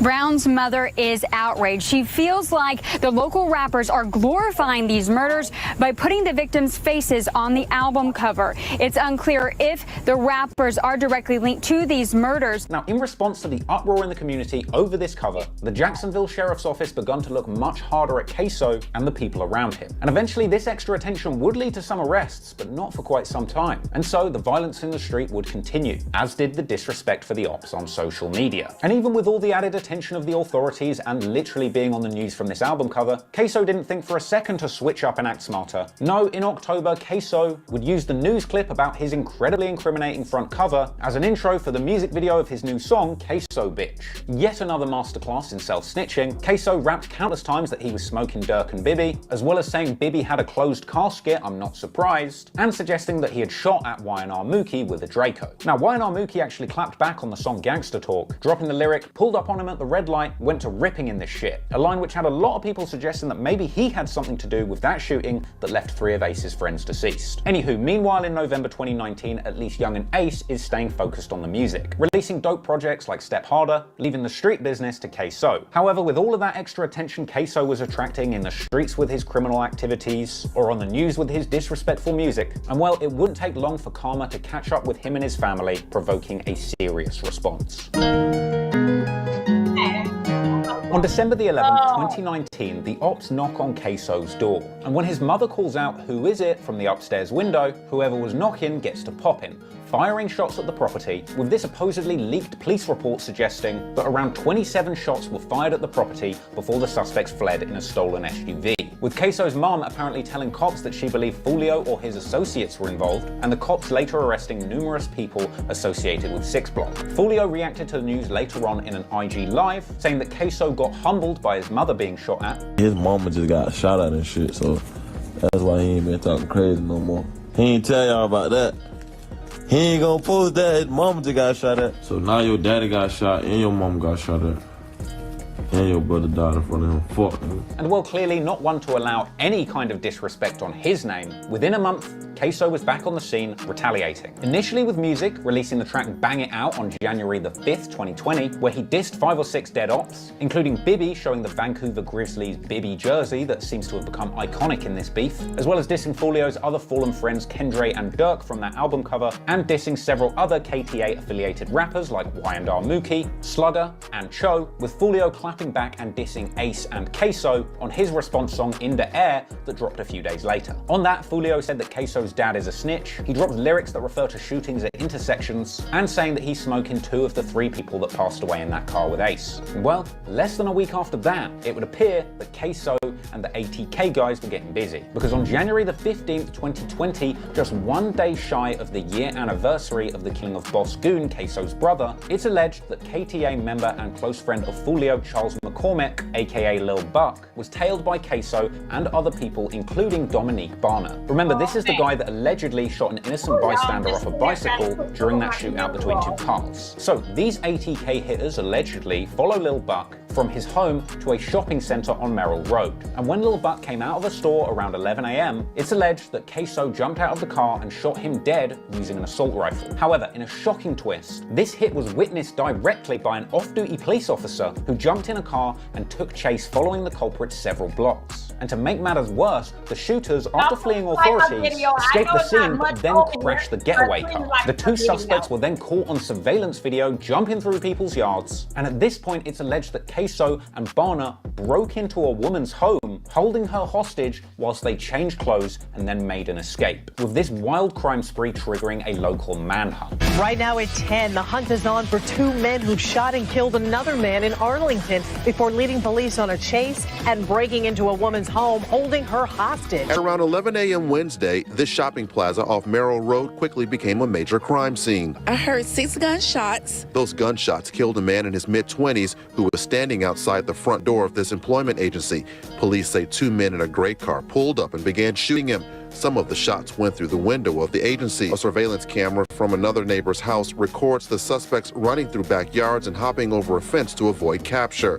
Moments later, police say the men forced their way into this home and held the homeowner hostage while they changed their clothes. The men eventually left and were last seen getting into a red or orange car believed to either be a Dodge Challenger or Charger. Now, here's something that a lot of people get fucked up about this story. Once Queso and Barner change clothes and leave that property, they're allegedly picked up by a vehicle that is being driven by Queso's father. And it's at this point that he becomes an accessory to murder. However, there's a few people that have falsely suggested that Queso's dad actually had something to do with the hit. That's not the case. But anywho, if Queso thought that he got away from this drilling scot-free, then he was wrong, because a handgun was found in that crashed getaway car, which the police say they found Queso's fingerprints on. But to make matters worse, following the actual killing, Queso took to social media and apparently posted a clip of Lil Buck rapping along with a waving hand emoji and the caption "bye bye," as well as another post of him supposedly showing himself getting a pedicure and an even more incriminating caption basically saying "kill a man, then get my toes done." Now, I looked for these social media posts pretty far and wide, but it seems like they've now been taken down pretty comprehensively. But in the weeks that followed Lil Buck's murder,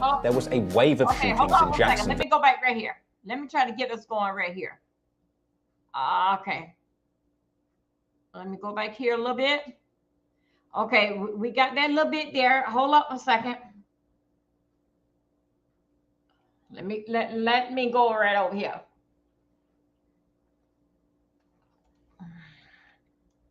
Let me go over here for a second. I'm glad come here, boy. Come here, boy. Okay, here we go. Here's another part. are still looking for the person who shot and killed a rapper and hurt 3 others outside of a hotel there. 3 others were injured in that shooting, as we said, but 26-year-old Charles Jones, who's also known as Julio Fulio, was apparently there to celebrate his birthday. I think he was turning, 26 or 27. Police are still trying to figure out a motive for the shooting, but in some of his songs, he made nephew. Alright, one word. That's fine. Bitch nigga shot me, but they didn't kill me. I'm Kendrick. Bro, you see the shit on my stomach, boy? We really live like that. You better stop playing with me, boy. Bitch, shit. Oh, is that ready?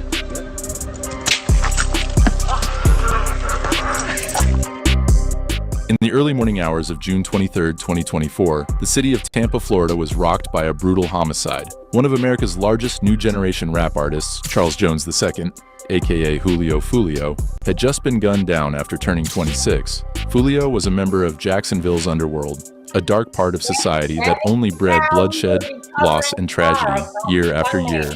He grew up in the city's rough neighborhoods, saw death before his teenage years, and had a gun in his hands before he turned 20. Fulio's death was significant due to his status in pop culture, but hailing from a city where death was a part of life for many, his murder was just another gang slaying, committed by armed gangsters who took any opportunity to stack their cash.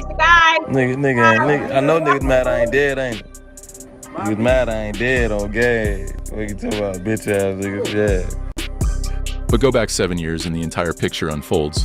Fulio had been at war with another rapper, Young and Ace, who was a bitter rival gangster from another hood. Essentially, the neighborhoods they grew up in meant the two were destined to be enemies. Fulio's death was the bottle cap to years of tit-for-tat slayings, murders that took the lives of rappers, gangland killers, and even children. And in the months following Fulio's slaying, more murders were to come, including that of a 7-year-old child. It was a remorseless gang war that was punctuated in society by viral mainstream songs insulting the murdered relatives of rivals, music that was propped up and promoted by labels looking to profit off the bloodshed. What would have otherwise been an obscure gang conflict, one of hundreds within Florida alone, became a quote-unquote beef people followed like a sports roster just from how famous the combatants were. That nigga ain't even no convicted felon, man. That nigga got registered guns, man. We illegal over this bitch. Hey, clown ass nigga. Hey, but in a city where the homicide rate averaged out to almost 1 every 3 days in 2023, Fulio's death was just another murder in a multi-year gang war. A man who'd taken lives, made millions, and survived 3 shootings in the past 4 years to the extent he voodoo practicing demon died on the night of his birthday after sharing his location online. And demon fucked my birthday, man. Everybody come like a fail. This is Florida's worst gang war, ATK versus KTA. If you're interested in following all things crime, drill, beefs, and future updates for our 3 YouTube channels, make sure to follow the owner of TCOS on X at Standin' on Business. You can find the link to that page, as well as our other 2 channels, our email list, and our Buy Me a Coffee in the description below. The X page will be active very soon. All support is appreciated, and now, onto the video. You got famous off people dying. Like, you got famous off a drill. Nigga hitting your ass up, boy. What the fuck? You thought the world forgot? You thought the world forgot? This nigga Ace thought the world forgot, man. You thought the world forgot you got famous because your brother got hit up. The whole world was sad. They was sad for your ass. Fuck you talking about, dumbass nigga? Talking about the nigga never played with you. Niggas never played with you. Boy, you was a bitch.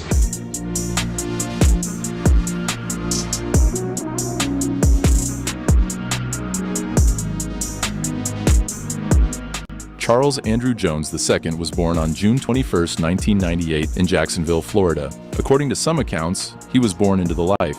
His father, Charles Andrew Jones Sr., was reportedly known in the streets as Rick the Ruler, a figure in the Hilltop Village apartments. It was one of the most notorious housing projects in Jacksonville, a place where violence and poverty were constants. Fulio's early childhood was marked by trauma. In 2009, when he was 11 years old, he reportedly witnessed his best friend's mother shot by her boyfriend. The violence shocked him, and even though she didn't die from the shooting, it made him understand death from early on. His family eventually relocated to Jacksonville's west side, trying to escape the chaos of Hilltop, but the violence followed them. On the night of May 11th, 2011, Julio's father was shot dead by Dwayne Neely, a registered sex offender Jones Sr. knew and gotten into a fight with. Julio was 12 years old, just weeks away from turning 13.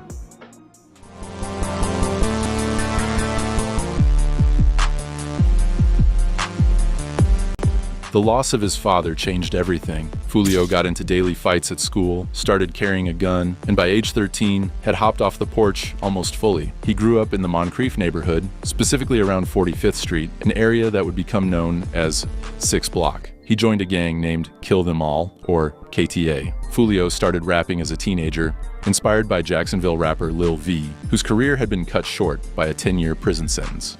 I'm rolling on switches and clutching on pistols and sipping on gin. I could have been working in school, instead I stuck with the street. He collaborated with local artists like Soulja K on tracks like Dirty Sticks. His voice was young and he was still developing his style, but he rapped about the life he lived. In 2016, Julio began releasing music more seriously. By 2018, he had dropped an album called Six Toven, paying homage to his block, produced by Zaytoven. On tracks like Crooks, he found his sound, and his fame came with that talent. There was money to be made in the music industry around that time with the rise of drill, and the fact that he was a legit killer on the streets, not just some music student or wannabe gangster, only boosted his career faster. As a teenager, Julio reportedly gave up his dreams of playing football and fully committed to the streets and to music. Violence begat violence, and by the time Julio turned 20, he said that 15 of his friends had been claimed by the streets. In the field, waist deep, many young niggas hate me, plotting on me, trying to snake me, but I gotta keep my head up, but I gotta get my bread up. A lot of young niggas. 4 months before Julio was born, on February 12, 1998, another boy entered the world in a different city nearly 1,000 miles away. Keonta Tyrone Bullard was born in East Chicago, Indiana, a small and violent city that was founded centuries ago but transformed into a poor, decaying town with very few opportunities like most industrial towns on the Great Lakes. When he was 4 years old, Bullard's family moved to Jacksonville, Florida, and his childhood was defined by instability and struggle. His father was incarcerated for much of his childhood, leaving his mother to raise 12 children mostly on her own. They moved constantly, in and out of shelters, in and out of different homes. There were times when the family had no money for food. Despite having 11 brothers, Bullard learned early that survival meant relying on himself. He called Jacksonville a jungle. At age 13, he was already caught up in street life, and at age 14, he lost his uncle, a man who had tried to be a father figure in his life. Bullard started writing songs to express the pain he couldn't voice any other way. No way out, my only house was just that jet aid. My whole life I had it hard, just my mom and my brother. Just for the pain, we constantly keep witnessing the struggle. Bills too hard to get cut off, ain't no lights in the house. Whatever happened in his home, better stay in this house. DC up knocking at the... Ace would make a decision that would legally affect him for the rest of his life on December 4th, 2016. A then 19-year-old Keonta Bullard, DeAndre Thomas, and 2 others arrived at a home in Orange Park, Florida. They were there to rip off marijuana dealers under the guise of a buy. The sellers, Jonathan Tortorella and Savannah Mazzarella, knew they were being set up for a robbery, and a shootout happened. The bullets barely missed a couple and their 1-year-old child.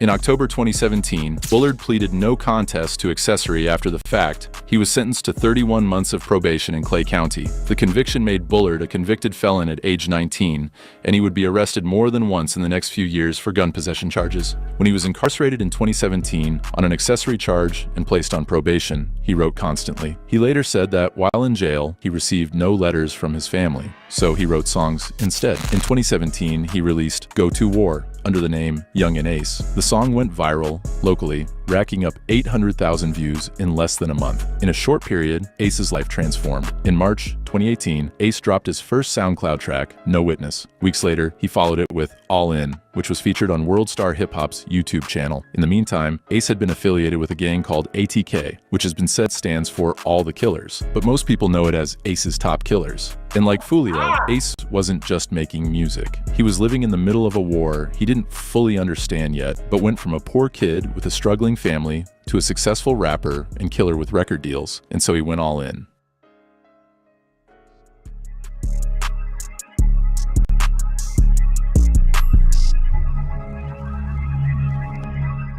KTA was a street gang rooted in Jacksonville's north side, specifically the 45th Street area known as 6 Block in the Moncrief neighborhood. Julio Fulio was its most visible member, but it included a whole suite of other rappers who stood by him. KTA was allied with other sets, including Y&R, Young and Reckless, from Jacksonville's Arlington area, the Bully Gang, and gangsters from the Hilltop Village apartments. Together, they formed a network of young men who grew up in violence and responded with violence. By the mid-2010s, KTA had already lost dozens of members to the streets in conflicts with Headfirst Entertainment, a rival Jacksonville gang. ATK stood for Ace's Top Killers, although some have stated it as All the Killers, or used it as an abbreviation for the word attack. However, it likely got its name from Young and Ace, who became the gang's most prominent face. According to a U.S. Attorney's Office press release from December 2022, ATK was allied with several other Jacksonville gangs, including the No Hospital Gang, 1200 and Backstreet. These alliances created a powerful coalition. Included in Ace's close circle was a rapper named K-So, Hakeem Robinson, whose father was a longtime gangbanger and was named by the police as the head of ATK. Like KTA, ATK was made up of young men who had grown up in Jacksonville's most dangerous neighborhoods. They were brothers, cousins, friends, and like KTA, they were willing to kill for each other. The exact origins of both gangs are unclear. There have been stories passed down through lyrics, social media posts, and street legends, but what is clear is that by 2017, KTA and ATK were already rivals, and that rivalry was about to explode. Loved ones hold hands and light candles as they remember the life of 18-year-old Malik Brown. I want to thank everybody coming out and supporting my son. Just look around. It was love. A vigil was held for the former Lee High School football star who is currently attending Warner University on a football scholarship. I'm heartbroken. It's just like my heart been snatched out because he had a lot of potential. Police say Brown was shot and killed Friday night during a robbery in the parking lot of an apartment complex on West 12th Street, just off of Kings Road. He was home for winter break. His grandfather, Maurice Brown Sr., couldn't bear the news. You see this on the news all the time, and you never think it's going to impact your family. And it hurt when you see other people on television. But this is the worst feeling you can ever have. Brown's family says they're hoping his unexpected death will be a wake-up call for the community. Y'all watch who y'all around, you know what I'm saying? They need to stop all this, because, you know, it's breaking hearts. You know, you got people, families out here, you know what I'm saying? They ain't really much to say, you know, that's my brother. Like, nobody expecting Malik Brown to go out like that. On the early morning of May 27, 2017, at around 1:30 a.m., 5 people were asleep inside a home on the 6300 block of North Raw High Trail in Jacksonville's Cedar Hills neighborhood. Inside were 18-year-old Zion Malik Brown, his 16-year-old sister, Stanteria Brown, a 9-year-old girl, and 3 other children ranging in age from 6 to 17. The family woke to the sound of shattering glass. Someone had thrown a brick through the sliding glass door. 19-year-old Deontre Yaquez Thomas, known as ATK Trey, stood outside the home and opened fire. He shot into the house repeatedly, spraying bullets through the broken door, aiming at anyone he could see. Stanteria Brown would later tell reporters he kept shooting until he couldn't no more. Stanteria was hit twice, once in the leg. The 9-year-old girl was shot 5 times, and 1 bullet struck her neck. Zion Brown was hit multiple times and passed at the hospital after EMTs rushed him there. Police arrested Thomas the next day near Butler Boulevard and Belfort Road. The 16-year-old victim identified him immediately. As she and Thomas were Facebook friends, she knew he was dating an acquaintance of hers, a woman named Jontiana Pitts, who went by the name Ty Bougie. A number of young people are seen throwing punches or swinging a bat. Jontiana Pitts was one of them. The 18-year-old Lee High School student was arrested on multiple charges. Since then, she's taken to Facebook. My dad wasn't gonna let me sit in there. I came home for real. One day in that county. I did one day in that county. They got me. The week before the shooting, Pitts had beaten up Stanteria Brown with a baseball bat. Video of that beating had gone viral on social media, and in the video, you could hear Stanteria screaming for her brother Zion to help her. Now Zion was dead, and Stanteria had identified his killer. Thomas wasn't some random shooter. He had history with Young and Ace. 7 months before killing Zion Brown, Thomas and Ace had been arrested together in Orange Park for the marijuana robbery. Thomas, despite being only 19, had actually been arrested 3 times in Clay County before Zion's murder. Thomas was charged with murder and 2 counts of attempted murder. In June 2019, 2 years after the killing, he was indicted for first-degree murder and witness tampering. Police said he'd tried to intimidate Stanteria Brown, the surviving victim who'd identified him. However, Zion Brown was also Julio Fulio's cousin. What might have been a personal beef had now become the spark for a war that would consume Jacksonville's streets for the next 7 years. I do want to mention this is also close to UNF, and just a little while ago UNF put out on Facebook they want people to be aware that this happened because it is so close to campus, but they also want to reiterate the police are saying it does not appear to be connected. Just to give you a sense of what we're talking about, we're right. And 6 Blocks retaliation took exactly 1 year and 1 week. Flags. So we are close to the entrance here. We do a video from last night that we do want to keep showing our viewers. Police, they're working to learn much more about the shooter's car because that's one piece of crucial evidence that is important to this investigation. They are looking for surveillance video to help them with that. Now, in our video, you can see that white car. That's where the men were sitting when those shots were fired. There are bullet holes inside the car, plus we saw dozens of evidence markers. On June 5th, 2018, Young and Ace and 3 others left Wasabi Japanese Steakhouse at the St. John's Town Center after celebrating a birthday. They were driving on Town Center Parkway near Interstate 295 when another vehicle pulled alongside them around 11 p.m. Gunmen opened fire, unleashing a barrage that turned the car into scrap metal. 3 people died: Ace's brother, 18-year-old Trayvon Bullard, 18-year-old Royale Devon Smith Jr., and 19-year-old Jacoby Deshad Groover. Ace himself was shot 8 times but survived. He spent weeks in the hospital, bullets still lodged in his hand, legs, and arm. Doctors said later he still had several in his body. The Jacksonville Sheriff's Office determined the victims had been targeted and that this was retaliation for Zion Brown's death. 3 dead for 1. Get down. I'm trying to come forward. I'm trying to hold RJ. I'm trying to hold him. I'm trying to RJ open the door. I open the door. I'm pushing him out. I'm like, bro, I got you, bro. I got you. He like, grab my shirt. I'm like, bro, I can't move. He tell me he can't move. I jump out the car. Go open the door. Coast. Ace posted from his hospital bed, talking about being shot 8 times and about God sparing his life. The post went viral, but his survival came with a cost. In 2021, Fulio would go on to make a song mocking the shooting and posted some behind-the-scenes clips on Instagram. Always out of time. Ready? Yep. I see you. I see you. Fuck, niggas. Went out to eat on his birthday. 4 shot, 3 dead in the worst way. He kept dissing on me. Now he's smoking 23. You always on my mind. Always on my mind. When I ride through the tell you, these niggas know what the fuck going on. Pulling up for these dead ass niggas. Big 23, tell you. Hey, get there right here, folks. Moving life, man. Rest up the guys, man. You know what the fuck going on. Rest up the guys, man. We miss you, boys, man. We miss y'all, man. The war was no longer about territory or money or respect in some abstract sense. It was about revenge. Each side kept a tally of the dead, referenced them in songs, and posted their faces on like a sort of street currency. They were writing entire songs just to mock the victims from the rival side.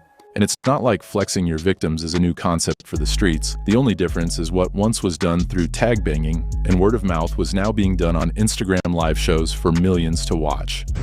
If you get shot, right, in your booty 6 times, 3 of your brothers die in your arms, don't that mean a nigga play with you?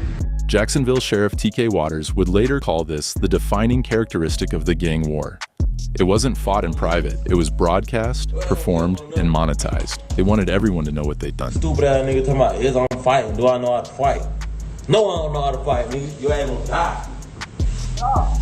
Following the shooting, Ace was arrested for violating his 2017 robbery parole, which he'd been on since his release, after a video of him using a gun earlier that day surfaced. He got house arrest for the charge. 1 month after the town center shooting, 18-year-old Corbin Odell Johnson spent July 11, 2018, attending job interviews. He interviewed with Amazon in the afternoon, then his father drove him to a second interview with UPS. Around 8 p.m., His father dropped him off at his mother's house. His mother saw him for the last time at 9:30 p.m. that night at a gas station. His family reported him missing on July 13th, but Corbin wasn't the type to disappear. He was trying to get a job and build his life. His friends and family said nothing seemed wrong when they spoke to him that day, but Corbin had connections to ATK. Police believe that's what got him killed. Never mind that the day was rainy and skies were gray.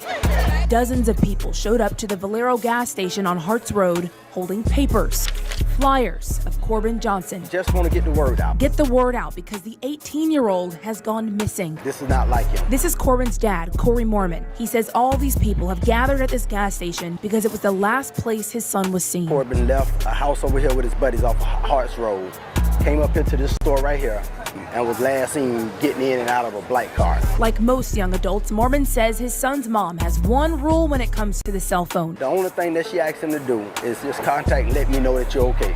If you don't come home at night, okay, but just let me know that you're okay. It's been a week, and neither of them have gotten that text. At this point, However, exactly 1 year later, on July 11, 2019, a man clearing land in a wooded area off Utsey Drive in northwest Jacksonville unearthed human remains wrapped in a bag. The remains were identified as none other than Corbin Odell Johnson, 12 miles from where he'd last been seen. Police determined his death was a homicide based on how the body was positioned. To this day, no one has been charged with Corbin Johnson's murder, but Foolio mocked Corbin's death in his 2020 track Beatbox remix Bibby Flow. In it, Foolio rapped about Corbin. Corbin got kidnapped, they found his bones, he was right. Corbin. The line became quickly famous due to short-form content. In 2021 and 2022, it spawned a viral TikTok trend called Where's Corbin, where people made videos using Foolio's song as the background audio. Some people asked Foolio about Johnson during his Instagram Live last week. Somebody say, where's Corbin? I don't know what Corbin at. But yeah, that's all I had to say. ATK had other major members besides Young and Ace. Willie Addison, a 25-year-old rapper who performed under the name Boss Goon, had just been released from prison in June 2018 after serving 6 years for burglary and perjury. And that's what happened today. It's a bitter, good feeling today. It's a real good feeling. It's hard to explain, but it's a good feeling. He just got to keep his word to me now for what, you know, what he gonna get out here and do and try to progress with what I got going on already. Bet you lying. 10 years on 10, man. 10 toes down, man. No black and call lights, no gay shit, no policing. You know what I'm saying? Just all the way solid, man. HOP, we coming. You know what I'm saying? I got the gang with, fam with. They been here with me the whole time.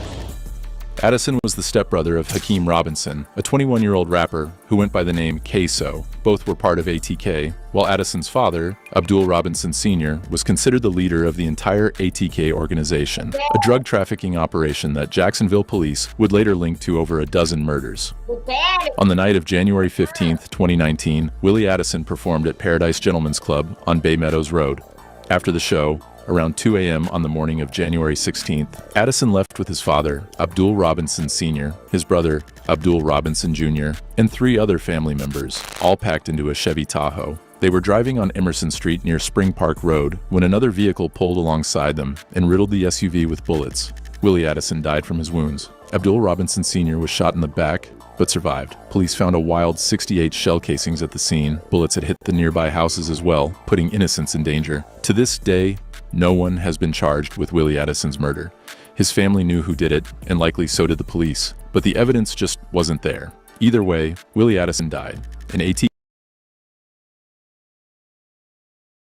Abdul Robinson Sr. paid 26-year-old gangster Dominique Barner, aka Butta, to kill a rival from KTA. On a nice January 31st, 2019 afternoon, around 1:30 p.m., 50-year-old Damon Rothermel was riding his bicycle on Emerson Street near St. Augustine Road in San Marco. Rothermel had just celebrated his 50th birthday and was running an errand for his mother, returning from Walmart.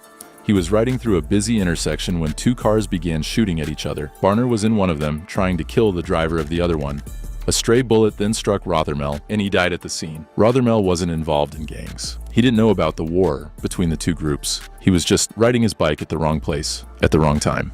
Police arrested Barner in August 2020 and charged him with second-degree murder. They also arrested Christopher Brown, Derek Hudson, and Janera Smith, who were connected to the shooting. Abdul Robinson Sr. was charged as an accessory after the fact for paying and ordering the hit that killed an innocent man.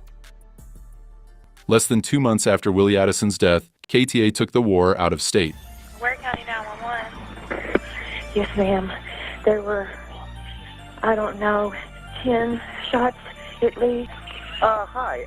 I just heard a bunch of loud echoing pops. Sounded a lot like gunshots. But it brought me out of a sound sleep. It was several rounds. On the night of March 9th, 2019, Young and Ace performed at a concert in Waycross, Georgia, about 80 miles north of Jacksonville.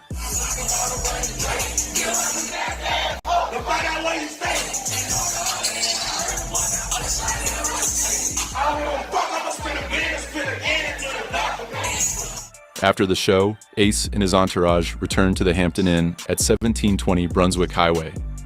30-year-old Jeremy Alexander Brookins, who went by the name Rollo, was part of Ace's entourage. Brookins wanted to work in the music industry, particularly in rap, and was a member of ATK. Also with them was 29-year-old Dwayne Lamont Scott and K-So Robinson. KTA gunmen had followed them from Jacksonville. Around 3:30 a.m., witnesses reported seeing people being chased through the hotel parking lot by armed men. A guest staying at a nearby hotel woke to the sound of gunfire. Police quickly responded to reports of an ambush. They found Jeremy Brookins near the pool area with gunshot wounds to his body, and he was pronounced dead shortly after. Inside a hotel room, police found Dwayne Scott with multiple gunshot wounds, but he survived. Young and Ace and K-So were unharmed.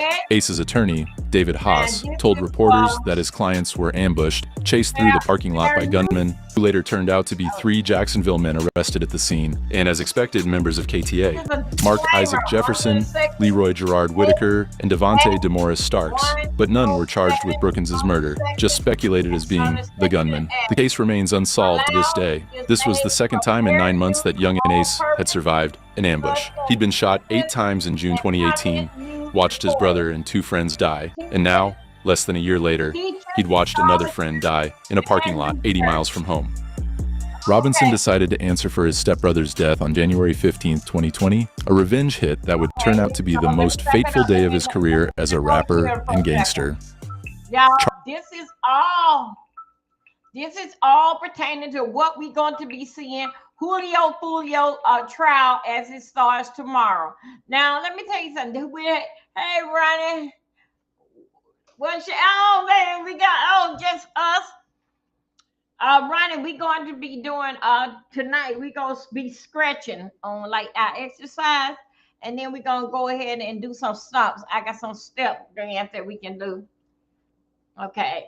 So Julio Fulio, as y'all know, Julio Fulio started dealing back with the dead people. Okay, he started marking the dead people. So anyway,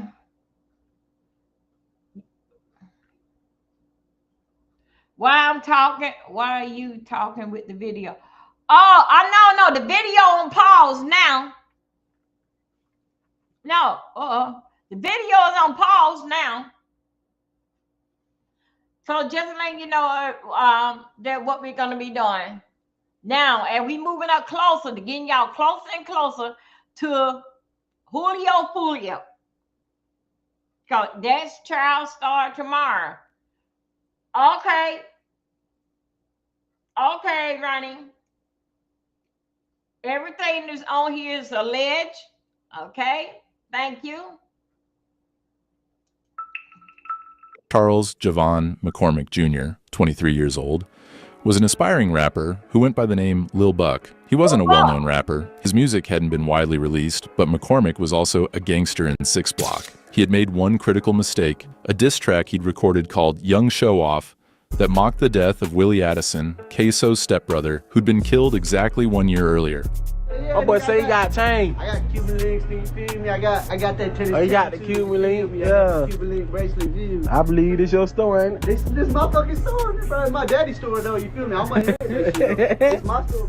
McCormick wasn't involved in Willie Addison's murder. He hadn't been in the car. He hadn't pulled any trigger. But he had mocked and disrespected him hard. And in Jacksonville's gang war, that was enough. K-So and his father wanted him dead. Look at the scene right here. This is in front of a Baptist primary care location on Merrill Road in Arlington. Sources are telling us that the victim was shot in the... Wait a minute. What you mean by unpause if you want to watch the video?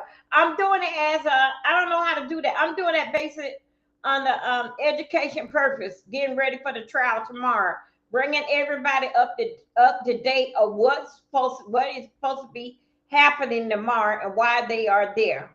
That's what I'm doing. If it's any kind of other way, you want unpause and if you want to watch the video. Okay, here we go. This Julio, as y'all seen from the other video that we showed, Julio, the one started with the pouring the liquor on the grave and picking at the boy, one brother, when they went out to dinner with Ace got 9 shots in him. And Julio picked at it because Ace's brother died and the 2 more other friends died. So Julio started that there. Okay, come on now, we're gonna work. Getting us up to date. The head and killed in this parking lot. 2 suspects are on the run and a manhunt is currently underway. In December 2019, Queso, his cousin Leroy ATK Scotty Whitaker, and Dominique Butta Barner began planning McCormick's murder. Barner later testified that they wanted to kill McCormick in December, but he was out of town, so they waited. Barner found McCormick's address by looking it up on the Duval County Clerk of Court's website. The trio drove by his apartment at Hilltop Village on West 45th Street, scoping it out. On January 15th, 2020, they made their move. Queso, Whitaker, and Barner stole a silver Nissan Altima. They drove to McCormick's apartment complex and waited until he left. McCormick had a job assignment that day. Around 3:30 p.m., he left his apartment and drove to Dames Point Plaza, a shopping center on Merrill Road in Arlington. He went inside a staffing agency to pick up his work assignment for the day. The 3 were following him in the stolen Altima. What they didn't know, as they sat outside the agency, however, was that an off-duty Jacksonville Sheriff's Office officer happened to be in the parking lot in an unmarked car, working a security detail.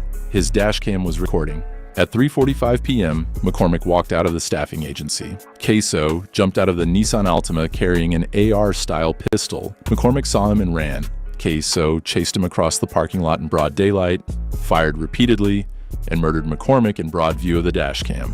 Multiple witnesses saw it happen. The off-duty officer who'd been parked nearby immediately gave chase. Barner, the driver, fled. He crashed the Nissan during the police pursuit in a nearby neighborhood. The hit squad then abandoned the Nissan and split up. Police found firearms in the abandoned Altima, including an AR-style rifle. They found Queso's fingerprints on a handgun, but they never found the murder weapon. Queso had run off with it.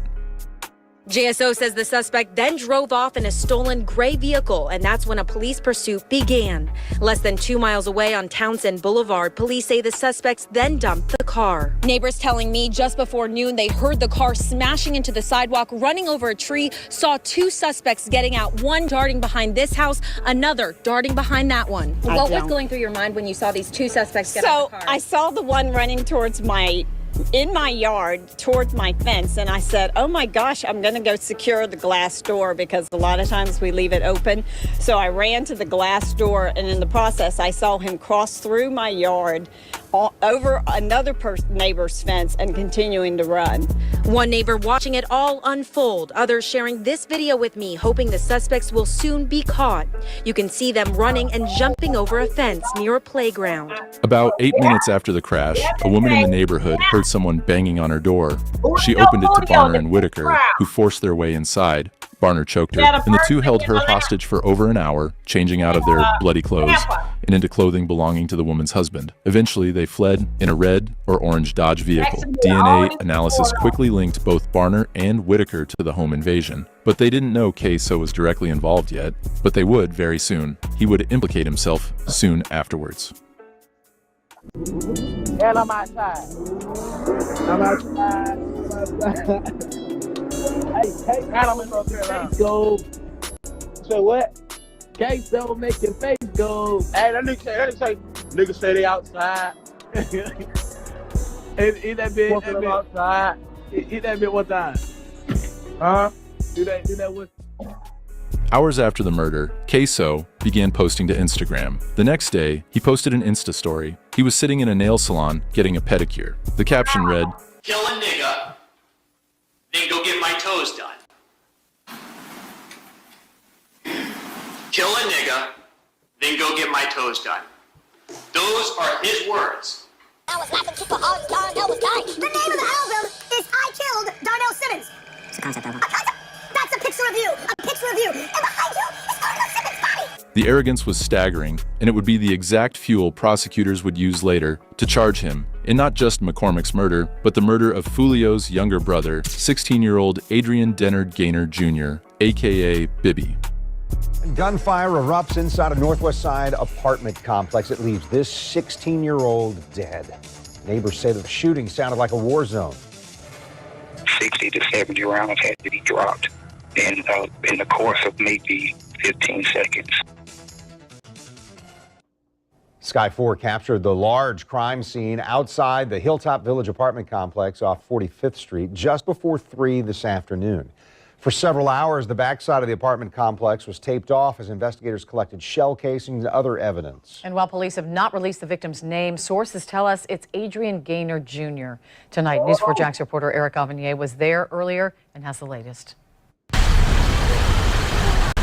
Family members have identified the 16-year-old boy who was shot and killed inside the parking lot of Hilltop apartment complex as Adrian Gaynor Jr. They say he was employed at a local McDonald's, attended school regularly, and was beginning to get on the right track. The person or people responsible for his death has not been captured, which is why we are not identifying neighbors who say they heard what sounded like a plethora of weapons being fired. It sounded like it was Iraq out here, like multiple guns, like from different guns. Sounded just like probably an AK-47 or something that would, shoot repeatedly without stopping. The shooting happened while kids were returning home from school. Unfortunately, On February 25th, 2020, at around 3 p.m., Bibby was sitting in a car at the Hilltop Village Apartments parking lot on West 45th Street. Allegedly, Hakeem Robinson and 2 accomplices drove into the parking lot, opened fire on the vehicle, and murdered the 16-year-old. Gaynor was an innocent victim of the gang war, not being aligned with any side aside from being Fulio's own family. The murder was simply to get at his older brother. I'm glad come here, boy. Come here, boy. A disrespect campaign soon followed, arguably the worst one of the gang conflict. Posts were made mocking Bibby, Queso wore jerseys with Bibby's name on them, and Bibby was mocked in a Young and Ace song titled Who I Smoke.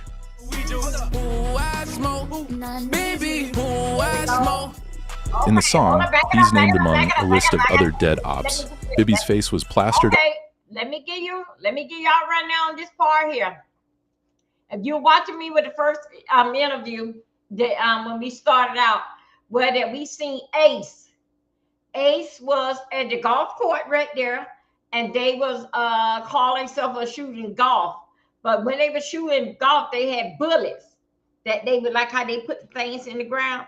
So anyway, they did that video. But Ace Ben did that. Now don't forget now, Fulio, he was picking by all the other deads. Now right there, what you see right there in the background, that's dealing right with, that's Ace and the 4, the 4 of them that went out to dinner, and all of them got killed, including one of Ace's brother. Now, what you're gonna hear now, did in fact on Fulio's side, somebody, his brother don't got killed. Okay, so now he makes a video. The part of this video was a part, it was like at the beginning, this is the back part of the video. Okay. So to bring everybody up, they pouring liquor on the grave, going to the grave, and all such thing. That's what Fulio did with his people. Okay, let's go. Let me get him in here. On an album cover and posted on Queso's Instagram as well. Monday is frustrating for parents like Bonetta McFadden. Her son Zion Brown is on the cover. She says he and some of the other men in the picture were murdered. It hurts my heart, like, to see my son on there as a joke. Like, you tormenting victims of these kids. Like, I'm a victim, and every other kid on there, their parents are victims as well. The caption on the post says, y'all DM ATKYBZ and tell him to drop dead, and I'ma drop it tonight. McFadden's Queso was arrested less than a year after McCormick's murder. 5 years later, he finally went to trial. His cousin Leroy Whitaker stood trial alongside him. All right. If you can do me a favor and just sign this, all it's saying is that you understand your rights as I've read them on paper. That's all it's saying. Oh, God, sign it. You don't have to if you don't want to. Okay. You want to sign it? All right, that's fine. So this is your best time to tell me your side of the story about January and what happened, and I'm just trying to give you the opportunity.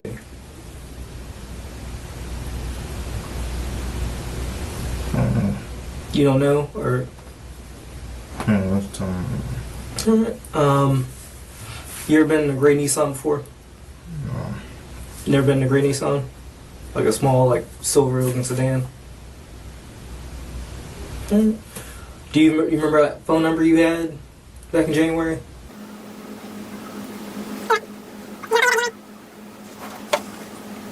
Alright. I'll put it to you this way. You keep going down this route while I'm just trying to give you your time to explain your side. You're gonna end up doing some time for somebody else when. Wait, let me just move down. I need my lawyer. Alright, you want a lawyer? That's fine. Before I walk out of the room, I do have to tell you, you're being arrested for murder. We talked to Blue and Queso yesterday, and they're next door, so. Give me a couple minutes, I gotta do the paperwork. For 7 days, they listened to testimony. Of course, overwhelming evidence from the slaying was presented to the jury, including the dashcam footage, home break-in scene, and DNA evidence pulled from the crashed car. One of the stranger sets of evidence used in the courtroom was Queso's Instagram posts and stories, which mocked McCormick's death, as well as lyrics from a Young and Ace song titled Queso Homicide. You stepped on, bitch, stand over in that Zap bag, you slept in, bitch. High smart Kim, get your hit, man. He ever since speaking on my brother, get you stepped on, bitch. But the prosecution's most powerful weapon walked into the courtroom in shackles. Dominique Buta Barner took the stand for the state. He was 31 years old and had been offered a plea deal. 20 years for 2 murders, one he'd driven for and one he'd shot himself. In exchange for testifying against Queso and Whitaker, he'd serve just 20 years and walk out of prison in his 50s. Barner identified Queso as the shooter. He described the entire hit in full detail and stated that Queso wanted McCormick dead because of the diss song. Obviously, the defense tore into him during cross-examination. He'd lied to police before. He was a confessed double murderer, getting 20 years because he was willing to snitch. But Barner's testimony was just the warm-up. Going back to 2023, Abdul Robinson Sr. began his second interrogation with Jacksonville police, and in this one, he directly implicated his son in murder. Did both Leroy Whitaker and Dominique Barner talk to you about the car that crashed? Yes. And what did you mention just a moment ago that they said Hakeem Robinson got out of the car? Yes, sir. Tell me specifically what, did Dominique Barner say that to you as well? Both of them said it. Okay. What do you specifically remember them saying? That they crashed the car, the police chasing them, and Kim jumped out the car. They went one way, he went another way. Did they say whether or not Hakeem Robinson, Keamy, had anything with him when he jumped out of the car? Yeah, they say he had a gun with him. Did Leroy Whitaker and Dominique Barner mention to you that had been left behind in the car? They left a gun car behind. And did Leroy Barner tell you transpired or was going to transpire? Before the yeah. Did Dominique Barner and Leroy what something to do as they fled from the police? Oh, you at the police? And who was going to specifically be the one shooting? Kim. On Monday afternoon, July 28, 2025, Abdul Robinson Sr. took the stand. He was the man who'd run ATK, orchestrated murders, trafficked drugs across Jacksonville for years, and most importantly, Queso's father, who dragged him into the street life by virtue of his birth. You've had an opportunity during the pendency of your case and the discovery to see that recording. Yes. Correct. Okay. Did you, when you viewed that recording, recognize the person depicted in it? Yes. Who is the person that was captured on the video recording shooting Charles McCormick? My son. His son. What's your son's name? Hakeem. Now, sitting here today, you realize that you are testifying against not only co-defendants, but family members. Yes. Why are you doing that? Well, I have a number of reasons. I got some health issues. I got 2 6-year-olds and an 8-year-old daughter. And, you know, when she asks me over each year when I'm gonna come take her there, and I keep letting her down. Then my 6-year-old son, when he asked me if I'm gonna come to his football games, you know, things like that. But you My got health your other issues. son. You got Has different baby mamas, ladies Becoming a and witness gentlemen. in this case negatively impacted your relationship with your entire family. Well, I really don't have no more relationship with my family, besides one person. So a part of your family completely cut you out. Yeah. On Thursday morning, July 31st, 2025, Leroy Whitaker's jury reached a verdict after less than 2 hours of deliberation, guilty of first-degree murder. Queso's jury, 7 white women and 5 white men, deliberated for 3.5 hours. Then they filed back into the courtroom, guilty of first-degree murder. The stress was visible. On October 1st, 2025, Hakeem Robinson and Leroy Whitaker stood before Judge Salvador for sentencing. Both were sentenced to life in prison without the possibility of parole. In Florida, first-degree murder carries a mandatory life sentence. Hakeem Robinson sits in prison, serving life without parole. He still faces another murder trial for the killing of Bibi. His father, Abdul Robinson Sr., testified against him and was sentenced to time served in November 2025. Y'all, let me get this. Y'all, let me give y'all a story here. Did you see that? Now he got several babies' mamas. He teaches, and you teach your son how to hold a gun and be in the game, and he was the head of the game. All of a sudden, this year goes down. He was there when it happened. The dad, he was there when it happened, but since that they made a deal with him, he'll go ahead and just say that, okay, yeah, his son did it, and let his son get life. But the other kids that he got out here from different mamas, he's saying that he want to go to the football game and see his daughter, how they grew up. But this one here was the one that was one of yours that grew up too. But you taught him in the street. Now you is okay as a man to see your child get life. Wow. Told the people to get in life that you would snitch on them. We getting on more to Julio Fulio. Remember now, we got on Julio Fulio side. Remember now, his brother got killed. Over there on Ace side, remember, 4 of them got killed. His brother and 2 more other guys. Only body was alive was Ace. All this is dealing with shot call, but Julio Fulio was the one that was laughing about it and made videos, and video really did hitting it into the family. They picked that Julio Fulio because he had a gun, and the gun was already registered. They have guns that wasn't registered. Okay, you guys, come on. Come on, yeah. Just bring y'all up to date.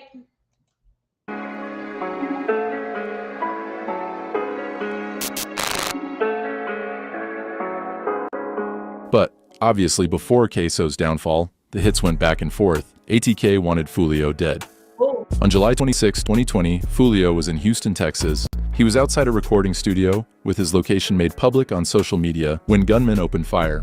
His head was grazed by the bullets, but he survived, was hospitalized, and released not too long after.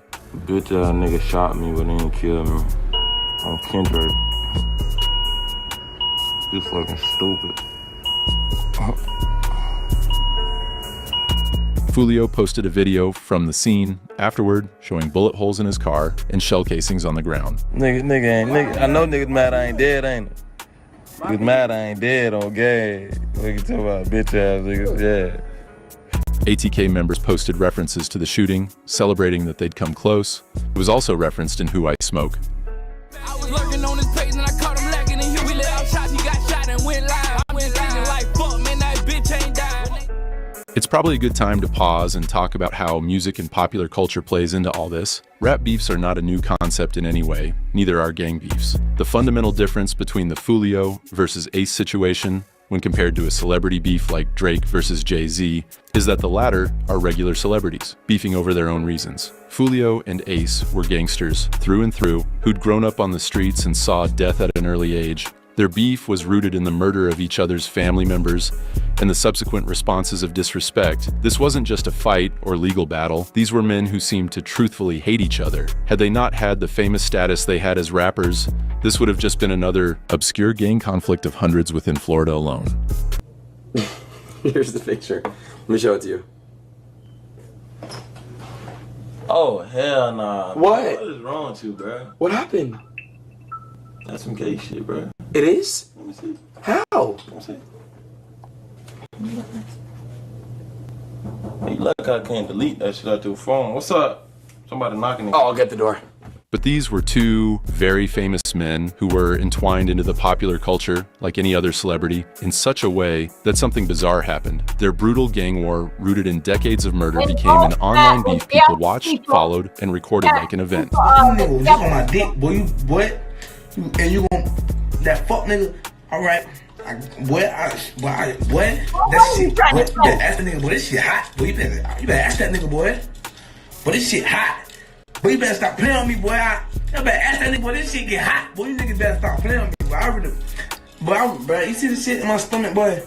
We really live like that. You better stop playing on me, boy. But this shit real life. You niggas better stop playing on me, boy. I splash shot on you niggas, boy. And if for you pussy ass niggas, man, you niggas scary as fuck. Oh my Tallies were kept, and millions of people around the world who had zero connection to either gang were suddenly rooting for a side. On April 9th, 2021, 4 ATK rappers, Spinnabins, Wapa Witta Chapa, Fast Money Goon, and Ace himself released Who I Smoke, a diss track that would make Jacksonville's gang war go national. The song sampled 1,000 Miles by Vanessa Carlton, turning a gentle piano melody into a taunting roll call of murdered 6 Block members. The song listed 8 dead ops by name, described how they died, and mocked them. As of today, it's one of the best performing songs to come out of the conflict. Foolio responded with his own diss track, When I See You, a remix of Fantasia's R&B song of the same name. The song was gentler in tone, but no less disrespectful. Foolio sang about the 2018 Town Center shooting, mocking the death of Ace's brother and friends. Foolio filmed the music video at a cemetery, holding up a poster with photos of Trayvon, Royale, and Jacoby. At the end of the video, he poured a bottle of Rufino Prosecco champagne over the poster. Again, as I stated before, these songs' virality turned what should have been considered a brutal tragedy into online content that millions consumed. It's not that Foolio only sang diss tracks. Both him and Ace had plenty of great viral songs that were just their own songs. However, a beef this brutal, with the modern culture of TikTok and the decade-long popularity of Chicago drill, made these songs defining moments in their careers. Right? Yeah, I'm keeping it all the way real tonight, man. Hey, man. This shit crazy. Didn't I put that photo out on your shirt and go in your pockets in the club and we ain't let y'all perform? All right. You already know me. You say you ain't let me perform what? Know. I'm talking about the post. Let's start at the beginning. Didn't I put the post out on your shirt on 45th block party? Didn't I go in your pockets and vibe when you came to the door? You know what I'm saying? Because you a bitch. Everybody know you a bitch. At a club, you a bitch. You a bitch. You ain't nothing but a bitch. If any nigga did anything to me, you would have died. I thought we were keeping it real. Well, when we was on 45th, I slapped your drink out your hand. I was treating you like a real bitch out there. Because you a bitch. And didn't Tico put your ass under the bunk? No, boy, I crashed Tico ass. Fuck you talking about? Bro, I crashed Tico twice. He beat me the last time on bees, on everything I love. Don't do that, bro. Shit, nigga. On October 12th, 2021, Foolio released List of Dead Ops, a track that would define the depths of disrespect in Jacksonville's gang war. The song wasn't subtle, it wasn't coded, it was 3 minutes and 39 seconds of Foolio literally naming a ton of dead ATK members and mocking the circumstances of their deaths. The song opened with Foolio shouting out the 6 and declaring himself the biggest problem in Jacksonville. Then he proceeded to list names one by one, detailing how each person died. He listed almost 40 names and sarcastically called Ace blessed for surviving the 2018 triple homicide. Can't forget 23. Quan and 4 in the back seat. Hey, Ace only one survive. Shit, that nigga blessed if you ask me. In 2022, Fulio released List of Dead Ops Part 2, doubling down on the concept and just naming more ops. List of Dead Ops became one of Fulio's most popular tracks, and it established a template that other Jacksonville rappers would follow. There was heavy cash in mocking your dead enemies, and it made ATK angrier. Bullets striking car windows, inside and outside of homes, and found inside this home. Just some of the aftermath of a violent shootout in Riverside on Monday. A neighbor who wants to remain anonymous says she woke up to shots blaring down her street. What was going through your mind when all that was happening? I was terrified. I thought I could have died. I thought my kids could have died. Just after midnight on November 8, 2021, Fulio was at a house on Ernest Street in Jacksonville's Riverside neighborhood, recording music at a makeshift studio. It was a regular recording session. Nothing seemed unusual. Then Fulio stepped outside to his SUV and heard gunshots. A dark-colored car pulled up with shooters inside. Fulio told police he grabbed 2 registered handguns and returned fire, and a shootout erupted in the middle of a residential neighborhood. 20 shell casings were scattered across the street, possibly from an AR-15. Bullet holes riddled car windows and homes. Fulio was grazed by a bullet on his ankle, but didn't need hospitalization. He went on live and mocked his ops for firing 100 times at him and missing every single shot. Shot back in self-defense. Y'all dumb. I shot back in self-defense. You don't think if I did something illegal, I would be in jail? The police put me in the back of the car and type of They did miss a whole 100 shots, though. You know they sick right now, whoever did it. Then later reacted to surveillance video of the shooting. No arrests were ever made. Boy, hey, stop playing, boy. Nigga was just running for their life, man. You was a bitch. I ain't got nothing to do with that. I'm just saying. Niggas be running for their life, but get on this bitch talking crazy. Boy, you the police for real, boy. Stop playing, boy. Talking about nigga. If that's the point, boy, your daddy used to stay calling a nigga, boy, on bro. Your daddy used to stay calling a nigga, oh, don't do this to my son, my son, my son, my son. Police ass nigga, we made you, man. Queso and Ace responded by mocking Fulio for flexing that his guns were registered and legal. Yeah, bro, we gotta look about that nigga, bro. That nigga ain't even no convicted felon, man. That nigga got registered guns, man. We illegal over this bitch. Man, that nigga got registered guns, man. Hey. Clown ass nigga. Hey, bitch, I been go, I love go like a little mutt. That nigga still got a video with the same one, bro. That nigga's a goofball, man. Nigga be goofies out here, man. Dragon Ball Z card playing ass nigga in school.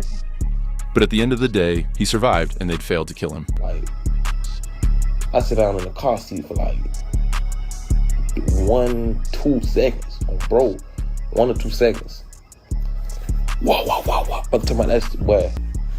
I don't know what that, but that shit sounded like, I can't even explain what that shit sounded like. That shit sounded like some more unexplainable Call of Duty, Modern Warfare. I don't know what the fuck that shit sounded like. Crazy shit. So as I'm getting shot at, I go to shoot back. I under my whole clip though. I shoot my whole clip. Goof ass nigga, I don't know who the nigga is. He drop his clip on the scene. I'm hitting at his ass. He drop his whole clip on the scene. I was on the news, they say they found the clip on the scene, whatnot. So boom. They skirt off, they pull off. After that shit, I hop out the car. I got one slide on. I look down on my foot. I see him bleeding, but I'm like, I see the front. See, I ain't show y'all the back side of my ankle. The front and the back side of my ankle, like, they bleeding and shit. I'm like, damn, I think I got hit. I turned on my flashlight on my phone. I put it all over the car. The car wet up, like, It soon became a trend for Fulio, posting up his location online, knowing there were ops gunning after him, as if he wanted them to catch him.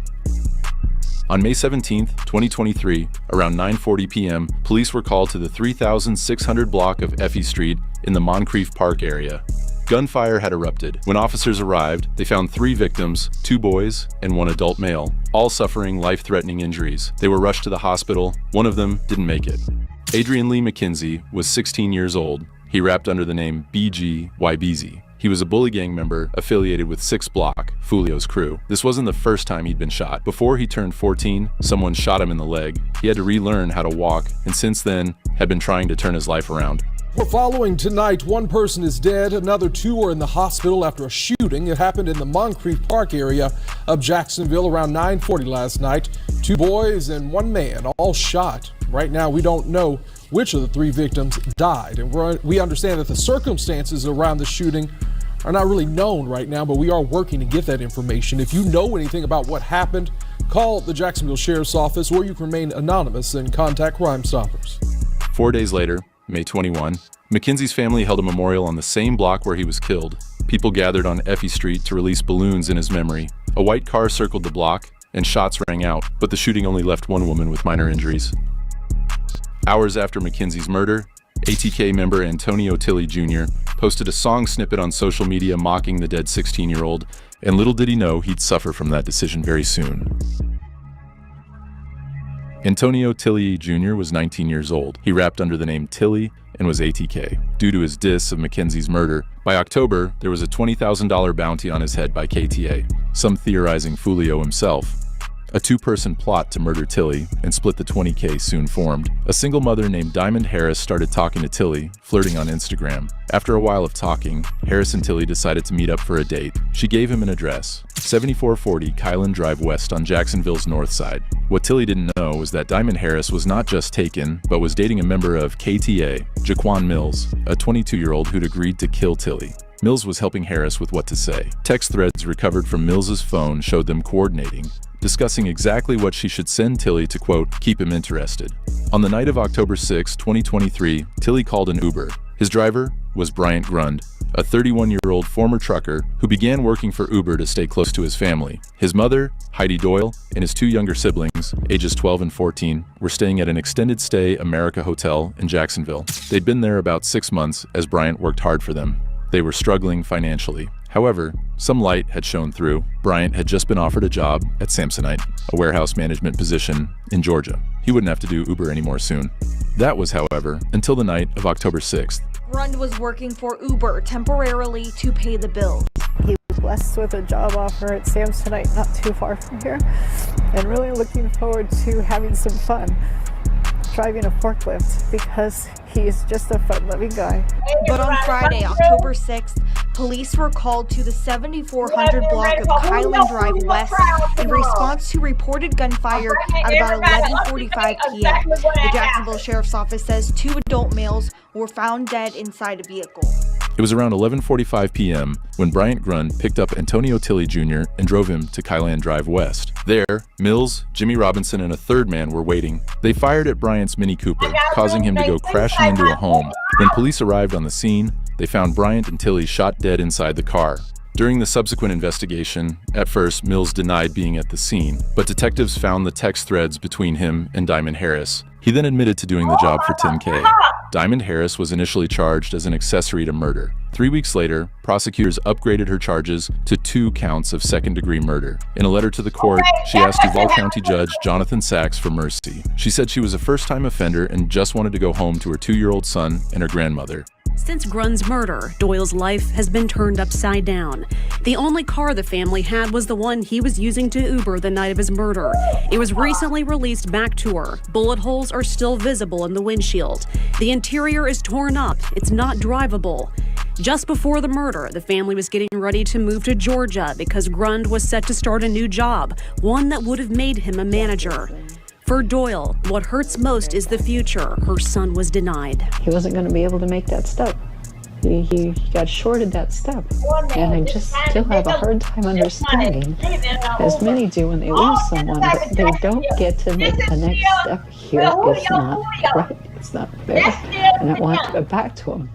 In July 2024, 9 months after the murders, a 3rd arrest was made. Jimmy Robinson, who was charged with 2 counts of second-degree murder.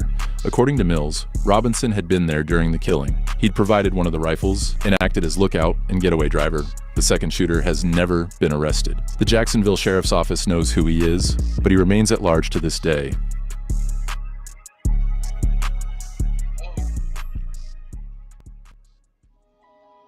Hours after Antonio Tilley Jr. was killed, Julio was shot for the third time. It happened near the 3100 block of 18th Street West in Jacksonville, less than a mile from Paxson School for Advanced Studies. Julio was driving a black Dodge Challenger in ATK territory. He was out to get a vape in the early hours of the day. He would later explain on a No Jumper interview that he constantly returned to Jacksonville despite so many people gunning after him and so many traitors in his circle because he loved his city. However, that love would turn deadly that early morning. The car was riddled with bullet holes by shooters who missed Julio and only shot him in the foot. Despite suffering injuries from the shot, he was able to drive himself to UF Health Jacksonville, survived, and went live.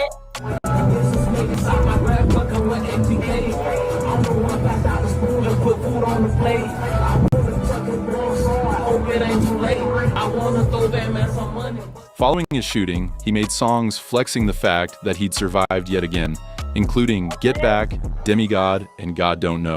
He's in a wheelchair in all three music videos, but it doesn't stop him from dissing on ATK. However, a lot of Julio's songs began to take on a darker tone throughout this period, and the fact that he constantly leaked his own location, knowing he had ops on him, almost made him seem suicidal. In God Don't Know, Julio practically states the fact that he'd pass soon. In Get Back, he says to meet him at Hell's Gates. And it was as a result of this that Julio wouldn't last much longer. Oh, you knew he was gonna be passing through. Damn.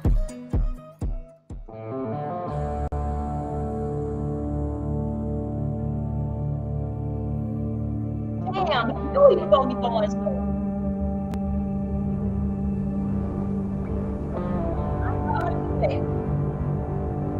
And they gonna let it, they gonna 3 people charged with his murder in court. All 3 are from Jacksonville, and evidence shows all 3 were in Tampa the same night Julio was killed. We came deep before my birthday, man. Everybody coming out of spell. Julio's circumstances in Jacksonville had deteriorated to a point where he couldn't record music in his own city. He couldn't trust the majority of the people he knew on the street, and where just being out of the house was a potential death sentence every single day. However, on the night of June 22nd, 2024, Julio wasn't in Jacksonville. He was in Tampa. For most of Tampa, June 22nd was a very ordinary day. People got home from work, had dinner, and were possibly up watching TV. Some, however, were up watching Julio's Instagram story. It was his 26th birthday. He posted his location as he changed it throughout the day, getting kicked out of the Airbnb he used for his party, and then to the hotel he went to next. Got my brother with me, he done popped out for me for my birthday. He done time with silver lit. Oh God, yeah.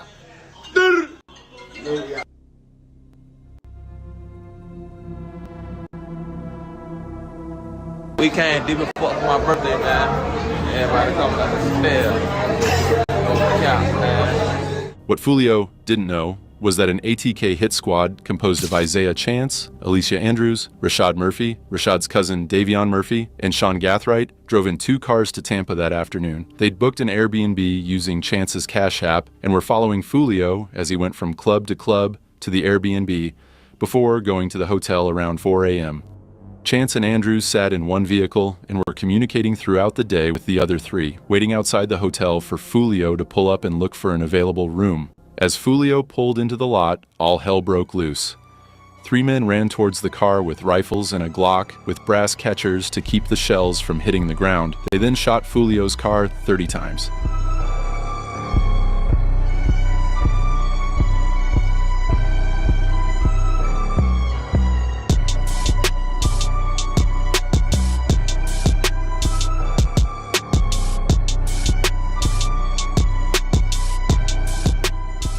Julio attempted to escape the scene, but was shot enough times to die on the spot as the hitmen ran back to their car and the 5-person squad fled. Julio, Jacksonville's biggest op, was dead. 26-year-old Charles Jones was also known as Julio, was reportedly there to celebrate his birthday. I think he was turning, 26 or 27. Police are still trying to figure out. Okay, here we go. Let me see. Let me read my chat. Dover, we cannot hear. Wait a minute. Dover, we cannot hear what you must. When you, pause. Okay. Here, okay. I feel sorry for the Uber driver. And guess what? This right here, where you see this here, ladies and gentlemen, this is where it's going to start off from. This is where it's going to pick up from. Now, remember now that young kid, Ace. Remember Ace? Ace is out there. Ace is still out there. Remember, he was the one that was on the golf court. So basically, don't forget now, they killed a 7-year-old on Fulio's side. They killed Fulio's brother. But Fulio was antagonized the people, like doing videos at the grave site. So anyway, someone asked him, "Yeah, why you do the video over there on the kid's body?" He said, "No, it wasn't nobody's grave. He said he just put that there for the video." Anyway, it's things are taking place tomorrow in Tampa. I had to basically get this video and break it. I watched 3 videos and break it all the way down, but I did have to let y'all see, dealing fact with some of these damn no good ass damn daddies, not a father, daddies, how that they can basically turn on their kids too. So the guy turned on his son. His son got life without parole, and the daddy says that he just want to go to the little league football team, the little cheerleaders and little league football team. This is very, very. The story of the Uber driver was very sorry. That man didn't deserve. He didn't deserve that. He didn't deserve that. Wow, man. I had to do it today. On the let's talk for one quick thing. Let's talk about the Turkey Hut. Turkey Hut trial is going on.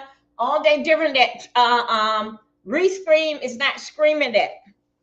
Restream is not screaming that, but they are going to be screaming what we're going to start looking at tomorrow. The trial is going to be up until May 15th.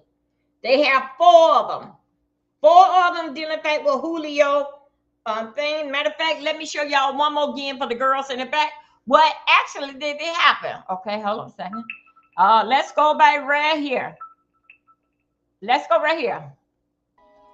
Hours after Antonio Tilley Jr. was killed, Fulio was shot for the 3rd time. It happened near the 3100 block of 18th Street West in Jacksonville, less than a mile from Paxson School for Advanced Studies. Fulio was driving a black Dodge Challenger in ATK territory. He was out to get a vape in the early hours of the day. He would later explain on a No Jumper interview that he constantly returned to Jacksonville despite so many people gunning after him and so many traitors in his circle because he loved his city. However, that love would turn deadly that early morning.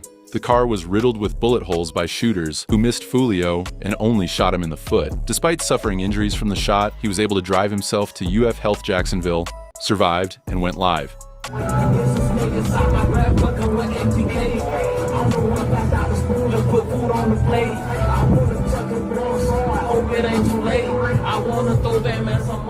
Following his shooting, he made songs flexing the fact that he'd survived yet again, including Get Back, Demigod, and God Don't Know. He's in a wheelchair in all 3 music videos, but it doesn't stop him from dissing on ATK.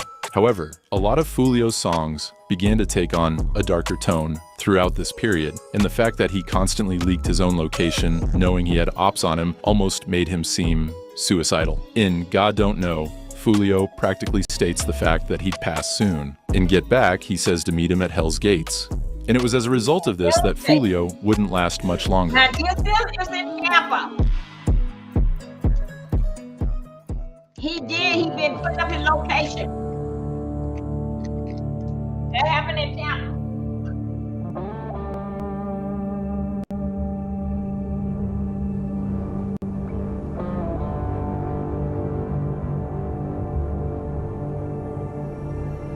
Three people charged with his murder in court. All 3 are from Jacksonville, and evidence shows all 3 were in Tampa the same night Julio Fulio was killed. We came deep and fucked for my birthday, man. Everybody coming out to the fair. Fulio's circumstances in Jacksonville had deteriorated to a point where he couldn't record music in his own city. He couldn't trust the majority of the people he knew on the street, and where just being out of the house was a potential death sentence every single day. However, on the night of June 22nd, 2024, Fulio wasn't in Jacksonville. He was in Tampa. For most of Tampa, June 22nd was a very ordinary day. People got home from work, had dinner, and were possibly up watching TV. Some, however, were up watching Fulio's Instagram story. It was his 26th birthday. He posted his location as he changed it throughout the day, getting kicked out of the Airbnb he used for his party, and then to the hotel he went to next. Got my brother with me. He done popped out for me for my birthday. He done time with silver lit. Oh God, yeah.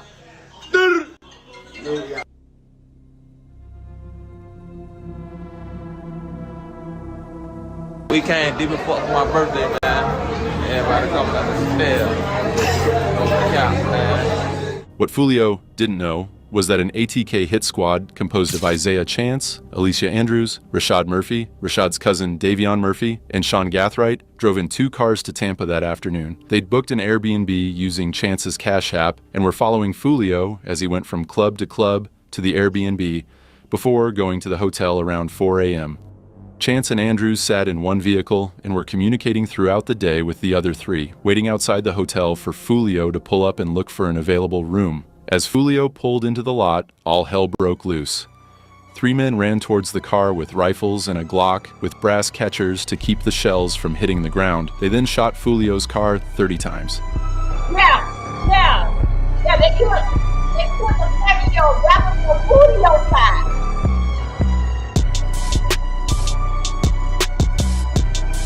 This is what you're gonna see tomorrow, y'all. Fulio attempted to escape the scene, but was shot enough times to die on the spot as the hitmen ran back to their car and the 5-person squad fled. Julio Fulio, Jacksonville's biggest op, was dead. 26-year-old Charles Jones was also known as Julio Fulio, was reportedly there to celebrate his birthday. I think he was turning, 26 or 27. Police are still trying to figure out a motive for the shooting, but in some of his songs, he made jokes about the murders of people in other groups as well as rappers. I heard probably 2 series of shots, maybe like 5 shots each. And then probably like 5 minutes later, just heard some voices. At that hotel, because according to social media posts, his pool party at an Airbnb was shut down by police. He alerted people, listen, I'm moving my party to this other hotel, so people knew where he was going. And the people who ambushed him allegedly came there to do that. 3 other victims are being treated. 6 days later, Ace released Game Over, which started with the lines,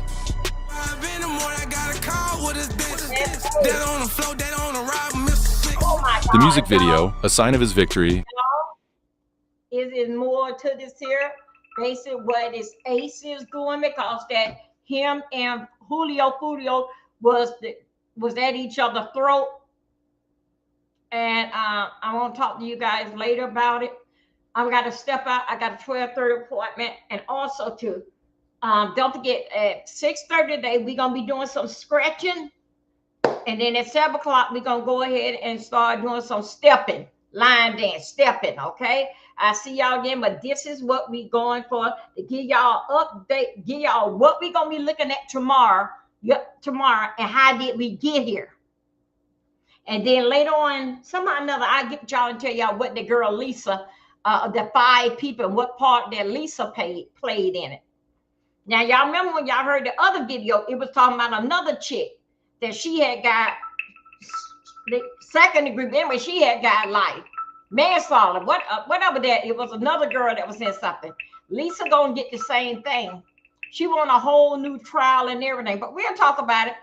Thank you guys for coming over. If you like my video, please thumb it up and share it out. And I'll see y'all later for exercise, scratching chairs exercise at 6:30, so we can scratch our legs so we can get ready to do the dance.